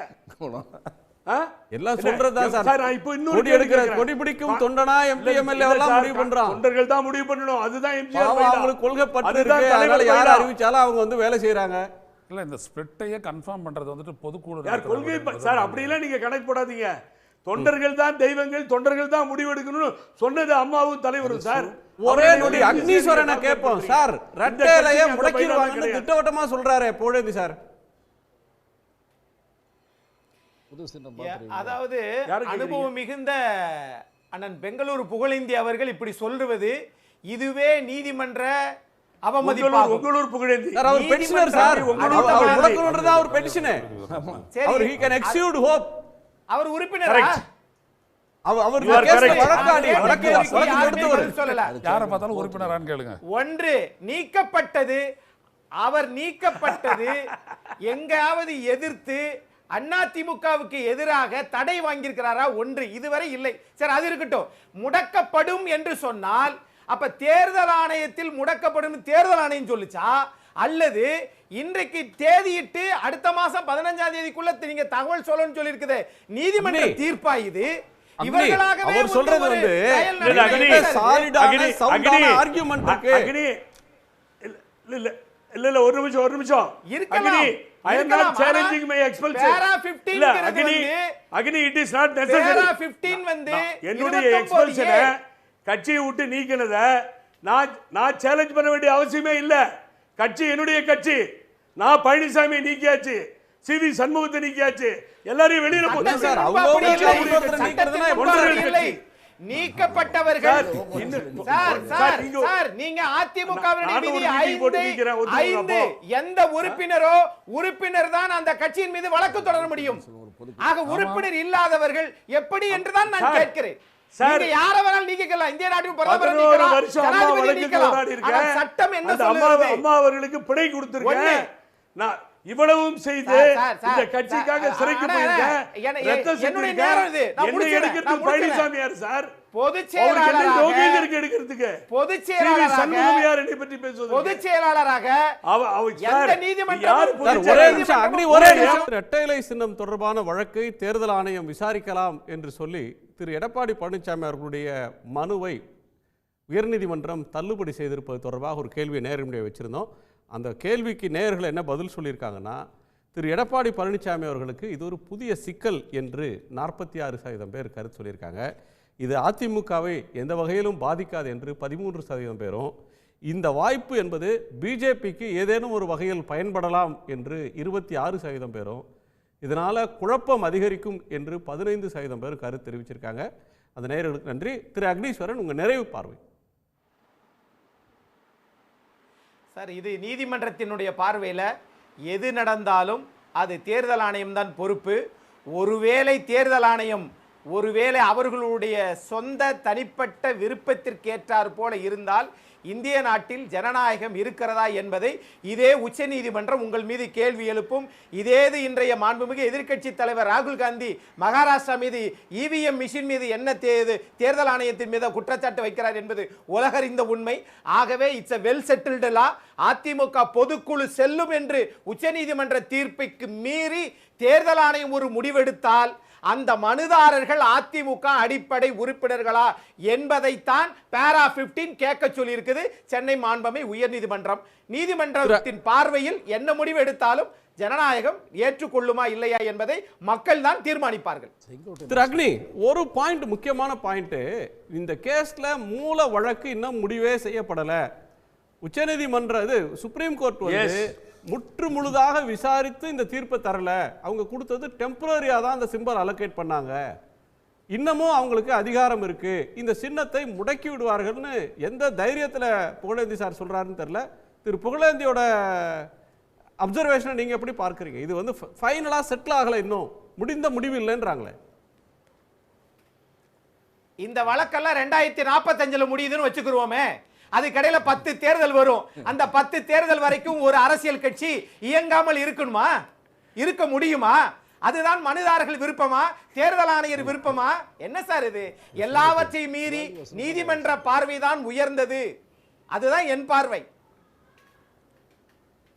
ஸோ நீதிமன்றம் தான் இதை பண்ணோம், இது ஒன்றும் ஆகாதுன்றீங்க. இப்போ இதற்குள்ள ஒரு புது டெவலப்மெண்ட் இன்னைக்கு வந்திருக்கு. செங்கோட்டையன் அவர்கள், மூத்த தலைவர் திரு செங்கோட்டையன், கோபிச்செட்டிப்பாளையத்தில் கூட்டம் போட்டு என்னைய சோதிக்காதீங்க, எம்ஜிஆர் ஜெயலலிதா வழியில் வந்தவன், எத்தனையோ வாய்ப்பு வந்தப்போலாம் நான் காம்ப்ரமைஸ் ஆகலை அப்படின்னு 2 பாயிண்ட். என்னை சோதிக்காதீங்கன்னு ஒன்று ஆவேசம், ரெண்டாவது என்னை வாழ வச்சவங்க அவங்க தான் சொல்லி இன்னைக்கு பொதுக்கூட்டம். அங்கே ஒரு இடத்துல கூட திரு எடப்பாடி பழனிசாமி அவர்களை பாராட்டியோ அவருடைய ஆட்சியின் சிறப்பை பற்றியோ பேசலை. என்னென்னமோ வாய்ப்பு கொடுத்தாங்க, அதெல்லாம் நான் பொருட்படுத்தலைன்னு சொல்கிறாரு. என்ன சோதிக்காதீங்க அப்படிங்கிறாரு. மேடையில் வழக்கத்துக்கு மாறா எடப்பாடி பழனிசாமி அவர்களுக்கு என்ன சைஸில் ஃபோட்டோ இருக்குமோ அதே சைஸில் ஈக்குவலாக செங்கோட்டையன் படத்தையும் போட்டு ஒரு மீட்டிங் நடந்திருக்கு. எதையோ சொல்ல வர்றாரோ அப்படின்னு தோணுதே அக்னி. இந்த ரெட்டையிலையோட சேர்த்து அது அதோட நீட்சி மாதிரி தெரியுதே. அதுக்கு இதுக்கு வந்து நம்ம தொடர்பு படுத்த வேண்டாம் சார். நெறியாளராகிய குணசேகரன் சாரே இதுல பாமரன் என்றால், அதே மாதிரி ராமகிருஷ்ணன் சாரும் பாமரன் என்றால், நான் அரசியல் பாமரன். இதுதான் என் பதில் சார். என்ன எல்லாருடைய பாமரத்தனத்துக்கு ஒரு காம்படிஷன் நடக்கும் போல் இருக்கே இது. நன்றி நன்றி நன்றி. நான் நிறைவு பார்வை திரு ஐயநாதன், செங்கோட்டையனுடைய இந்த அப்சர்வேஷன் திடீர்னு தன்னை முன்னிலைப்படுத்துறாரு, ஈக்குவல் டு எடப்பாடின்னு நிறுத்துறாரு. இல்லை, அவங்க எல்லாம் ஈக்குவல் தான், அதில் ஒன்றும் இருவேறுபட்ட கருத்து இல்லை. நான் விட்டு கொடுத்து போறவன் அப்படின்னு சொல்றதுடைய அர்த்தம் என்னன்னா, நான் விட்டு கொடுத்தா நீ முதல்வர் ஆனேன் அப்படின்றது அதனுடைய பொருள். அது ஒன்று. அதனால அதில் வந்துட்டு இது இல்லை. அது ரேஸ்க்கு வந்துட்டாரா? நான் விட்டு கொடுக்க மாட்டேன்னு இப்போ வர்றாரா? இல்லை இல்லை இல்லை, அப்படி சொல்ல, நான் விட்டு கொடுத்தா நீங்க இருக்கீங்க, அதனால விட்டு கொடுத்து போங்க அப்படின்னு அவர் சொல்றாரு. விட்டு கொடுத்து போங்கன்னா மற்றவங்களெல்லாம் அகாமடேட் பண்ணிக்கங்க அப்படின்ற ஒரு அர்த்தம் துணிக்கிறத நான் பார்க்குறேன். அந்த ஃபோட்டோ காட்டு. ஆமாம், அந்த ஒரு அர்த்தத்தை நான் பார்க்குறேன். ரெண்டாவது, இது வந்துட்டு ஒரு பெரிய ஒரு டிஸ்பியூட் ஆகுமா என்ன அப்படின்றத நம்ம பொறுத்திருந்து தான் பார்க்கணும். அது ரொம்ப ஒன்று. சிம்பிள் கேஸை பொறுத்த வரைக்கும் என்ன அப்படின்னா, தேர்தல் ஆணையத்தினுடைய அந்த டியூ ப்ராசஸ் அவங்க முழுமையாக இதை கொண்டு போயிட்டு விசாரித்து அவங்க ஒரு தீர்ப்பை கொடுக்கட்டும். அதற்கு பிறகு அவங்க என்ன சொல்கிறாங்க, இந்த டிஸ்பியூட்டை அடுத்த ஸ்டேஜுக்கு கொண்டு போகிறதுக்கு முன்னாடி இது செய்யட்டும், எலெக்ஷன் கமிஷன் முடிவெடுக்கட்டும் என்பது தான் என்னுடைய கருத்து. என்ன சார் கருத்து, உங்கள் கருத்து? என்னை பொறுத்தவரை அடுத்தடுத்து நடந்த சில அவமதிப்புகள், இது ஒரு 6 மாதமாக நடந்து கொண்டிருக்கிற பிரச்சனை என்பதை தனிப்பட்ட முறையில் அதிமுகவினுடைய முன்னணி தலைவர்கள் பலரோடு நெருங்கி பழகுகிற வாய்ப்பை பெற்றோன் என்ற முறையில் திரு செங்கோட்டையனுடைய இப்போதைய நடவடிக்கைகள் என்பது கடந்த 6 மாத காலமாக அவருக்கு நிகழ்ந்து வருகிற அடுத்தடுத்த அவமதிப்புகளில் ஒரு பொறுக்க முடியாத நிலைக்கு போயிருக்கிறார் என்று நான் பார்க்கிறேன். வழக்கமாக அவர் ஒரு ரிபல் அல்ல, ஆனால் அவரை மிகவும் புண்படுத்தி இருக்கிறார்கள், காயப்படுத்தி இருக்கிறார்கள். அந்த சம்பவங்கள் சில எனக்கு தெரியும். கட்சியில் அதிமுகவில் திரு எடப்பாடி பழனிசாமி இன்றைக்கு பொதுச் செயலாளராக இருந்தாலும் அவரை விட இவர் சீனியர், எல்லா வகையிலும் அவரை விட முன்னிலையில் இருந்திருக்க வேண்டியவர் இருந்தவர். அவர் பார்த்து பல எம்எல்ஏக்களை உருவாக்கி இருக்கிறார். வாரிய தலைவர் பதவி பலருக்கு வாங்கி கொடுத்திருக்கிறார். செல்வாக்காக இருந்தவர். அவர் செல்வாக்காக இருந்த காலகட்டத்தில் இவர் சாதாரண நிலையில் இருந்தவர் திரு எடப்பாடி பழனிசாமி. அப்படி இருந்த திரு செங்கோட்டையன் அவர்களை இன்றைக்கு ஒதுக்குகிற அவமதிக்கிற நிகழ்ச்சிகள் அடுத்தடுத்து நடைபெற்ற காரணத்தால் அவர் தன்னுடைய வேதனையை அதிருப்தியை வெளிப்படுத்த தொடங்கி இருக்கிறார் என்று நான் பார்க்கிறேன். தொடங்கி இருக்கிறார். ஸோ அதிருப்தியுடைய தொடங்கி இருக்கிறாரு. ஆமாம். அந்த ஒரு போர்க்கொடி தூக்கி மல்லுக்கட்டுக்கு வரல இன்னும் இல்லை, அதை நோக்கி அவர் நகரல. ஆனால் அதுதான் நான் சொல்ல வந்தேன். அடிப்படையில் ஒரு ரிபல் அல்ல, ஆனால் அவர் தகுதியானவர், உயர்ந்த பொறுப்புகளுக்கு தகுதியானவர். அவரை இப்போது ஒதுக்கி வைத்திருக்கிறார். அந்த மேடையை பாருங்க. இது அதிமுகவில் காணாத காட்சி. இதுக்கு முன்பு வரையிலும் இல்லாத ஒன்று. எம்ஜிஆர் அவர்கள் படம், ஜெயலலிதா படம், அதுக்கு அடுத்து எடப்பாடி பழனிசாமி அவர்கள் படம் தான் பெருசாக இருக்கும். இப்போ பழனிசாமி அவர்கள் படத்துக்கு இணையாக செங்கோட்டையன் படத்தையும் போட்டு கோபியில் கூட்டம் போடுறாரு. சேலஞ்ச் பண்றாரா? இல்லை, இந்த தருணத்தில் லீடர்ஷிப்பை சேலஞ்ச் பண்றாரா? இந்த தருணத்தில் திரு செங்கோட்டையன் அவர்கள் செல்வாக்கு குறித்து நான் விரிவாக விவாதிக்க இயலாது. ஆனால் தமிழகம் தழுவிய அளவில் நண்பர் புகழேந்திக்கு தெரியும், தமிழகம் தழுவிய அளவில் அதிமுகவில் ஏதாவது ஒரு முன்னணி தலைவருக்கு தமிழகம் தழுவிய அளவில் நிர்வாகிகளிடமும் தொண்டர்களிடமும் செல்வாக்கு உண்டு என்றால் அது திரு செங்கோட்டையன் அவர்களுக்கு தான், மற்றவர்களுக்கு கிடையாது. இப்போ திரு எடப்பாடி பழனிசாமியிடம் முக்கியத்துவம் பெற்றிருக்கிறாள் அல்லவா, பெயர்களை குறிப்பிட விரும்பவில்லை. பக்கத்தில் ரைட் அண்ட் லெஃப்டா 2 பேர் இருக்காங்க. அவர்கள் எல்லாம் திரு செங்கோட்டையனுக்கு நிகராக செல்வாக்கு படைத்தவர்கள் அல்ல. தமிழகம் முழுவதும் எக்ஸ்எம்எல்ஏக்கள், தமிழகம் முழுவதும் மாவட்ட நகர செயலாளர்கள், யாராவது நெருக்கமாக அன்பு பாராட்டக்கூடிய மதிக்கக்கூடிய ஒருவர் உண்டென்றால் அது செங்கோட்டையன் தான். அவரை காப்பாற்றிக் கொள்வது அதிமுகவுக்கு நல்லது.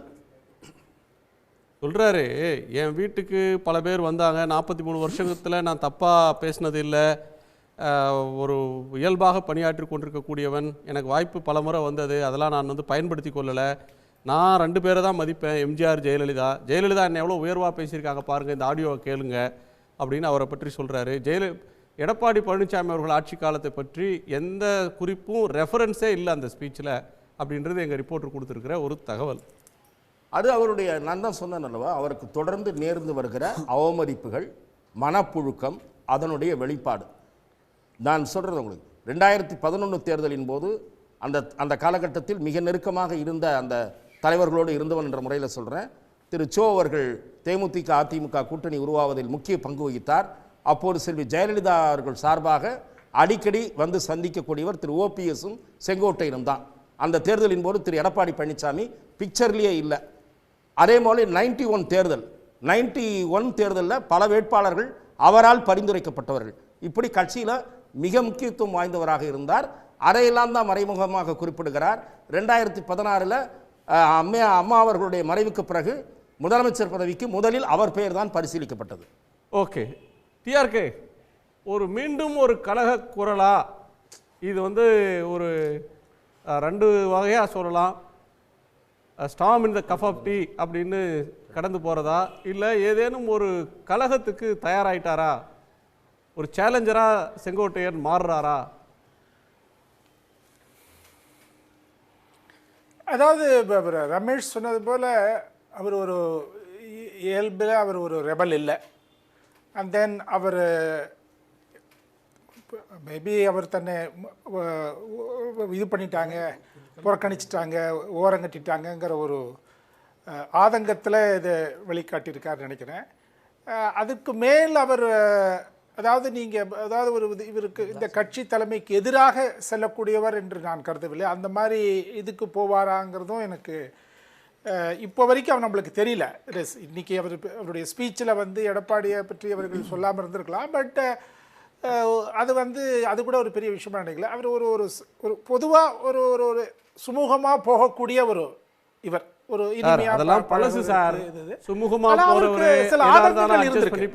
கட்சி இன்ட்ரெஸ்ட் தான் அவருக்கு முக்கியம். எந்த சீனியாரிட்டி ஜூனியாரிட்டிலாம் பார்க்கல. எடப்பாடி பழனிசாமி அவர்களுக்கு கீழே அமைச்சராக இருக்கிறது கூட சம்மதிச்சாரு. இதெல்லாம் பழசு. இப்போ அவர் வெளிப்படையாக தன்னுடைய அதிருப்தியை வெளிப்படுத்துறாரு. புறக்கணித்த விஷயத்துக்கு ஏன் புறக்கணிச்சேன்னு ப்ரெஸ் மீட் பண்ணி சொல்கிறார். எம்ஜிஆர் ஜெயலலிதா படம் வைக்கல அப்படிங்கிறாரு. இப்போ என்னைய சோதிக்காதீங்கன்னு அடுத்த கட்டத்துக்கு வராரு. கோபிச்செட்டிப்பாளையத்தில் கூட்டம் போட்டு எடப்பாடி பழனிசாமி அவர்களுக்கு ஈக்குவலாக செங்கோட்டையன் அவர்களுடைய படத்தை போட்டு காட்டுறாரு. ஏதோ ஒரு செய்தியை சொல்ற மாதிரி இருக்கு. அது வந்து வெறும் முனகல் முணுமுணுப்பு ஒரு கவன ஈர்ப்பு மாதிரி தெரியலையா? தாண்டி ஏதோ இருக்கிற மாதிரி இருக்கு. அதாவது முணுமுணுப்பு, அதாவது இதில் வந்து இப்போ அரசியல் கட்சிகளில் இந்த மாதிரி இது சொல்கிறதுலாம் இருந்திருக்கு, நடந்திருக்கு. தேர்தல் சமயத்தில் கூட பல பேர் இது. ஆனால் வந்து அவங்க கட்சி தலைமை வந்து பேசி ஒரு சமாதானம் பண்ணிடுறாங்கன்னு வச்சுக்கோங்களேன். அதாவது இவர் சமாதானம் பண்ணக்கூடிய பண்ணக்கூடிய நபர், அதுதான் நான் சொல்ல முடியும். ஸோ இவருக்கு நீங்கள் ஒரு முக்கியத்துவம் கொடுக்கப்படலை அப்படிங்கிறத அவர் வெளிக்காட்டுறாரு.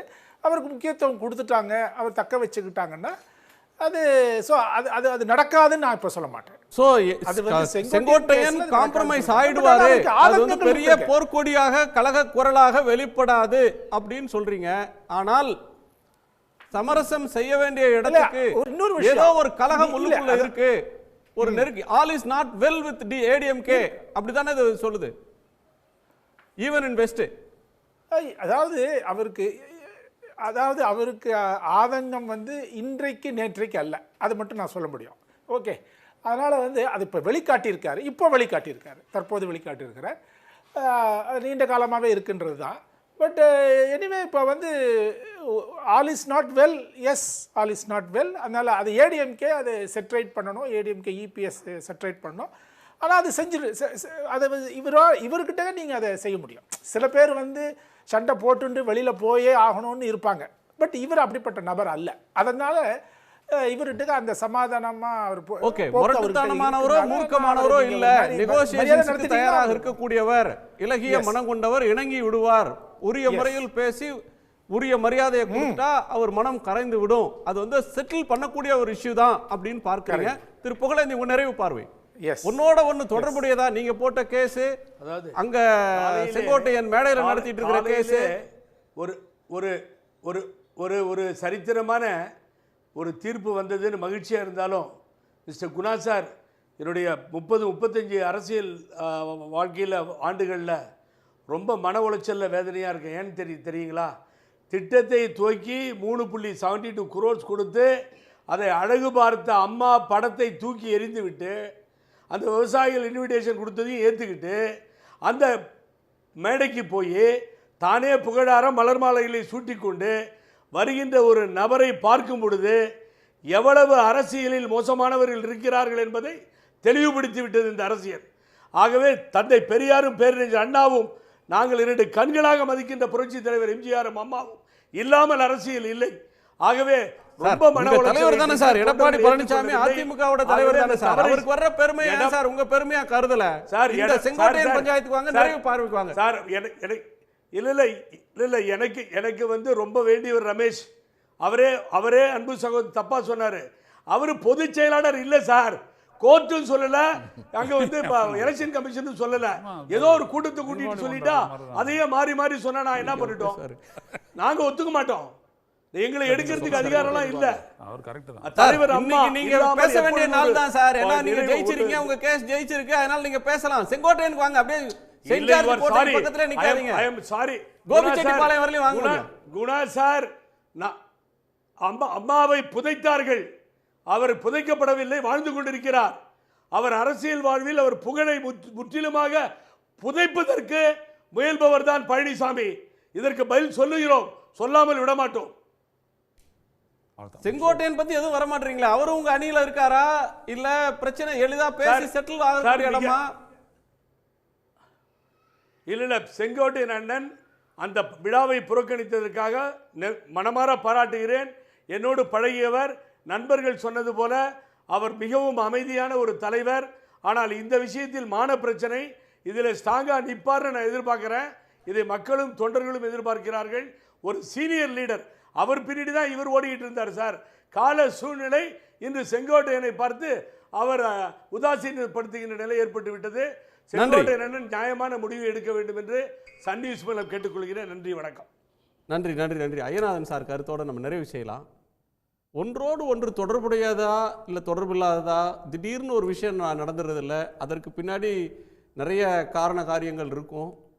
இல்லை, செங்கோட்டையன் அவர்களோடு தொடர்புடைய, செங்கோட்டையன் அவர்களோடு உட்படுத்தி ஒரு 6 பேர் வந்துட்டு திரு எடப்பாடி அவர்களிடம் ஒரு கோரிக்கையை வைத்து அந்த கோரிக்கை ஏற்கப்படாத போது அப்பொழுது தொடங்கிய டிஸ்பியூட்டினுடைய ஒரு வெளிப்பாடு, ஒரு சின்ன வெளிப்பாடு என்ன தான் டிஸ்பியூட்டு?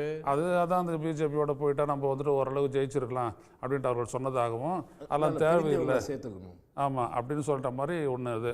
அதில் வந்துட்டு வேலுமணி அடக்கம், தங்கமணி அடக்கம், செங்கோட்டையன் அடக்கம், இன்னும் சிலர்லாம் அடக்கம். அப்போ என்ன அப்படின்னீங்கன்னா, இந்த டிஸ்பியூட்டுக்கு பின்னாடி அவங்களுக்குள்ளே இருக்கக்கூடிய ஒரு இன்டர்னல் டிஸ்பியூட், அது வந்துட்டு கூட்டணி சம்பந்தமாகவும் தொட்டு கொண்டு நிற்கிறது என்பதை இதற்கு மேல் நடக்கக்கூடிய நிகழ்வுகள் நிரூபிக்கலாம். நன்றி. ஏராளமான பார்வைகளை கடந்த 1 மணி நேரத்துக்கு மேலே பகிர்ந்திருக்கீங்க. எல்லோருக்கும் நன்றி. மீண்டும் சந்திப்போம். இது கேள்வி களம், மக்களின் மேடை.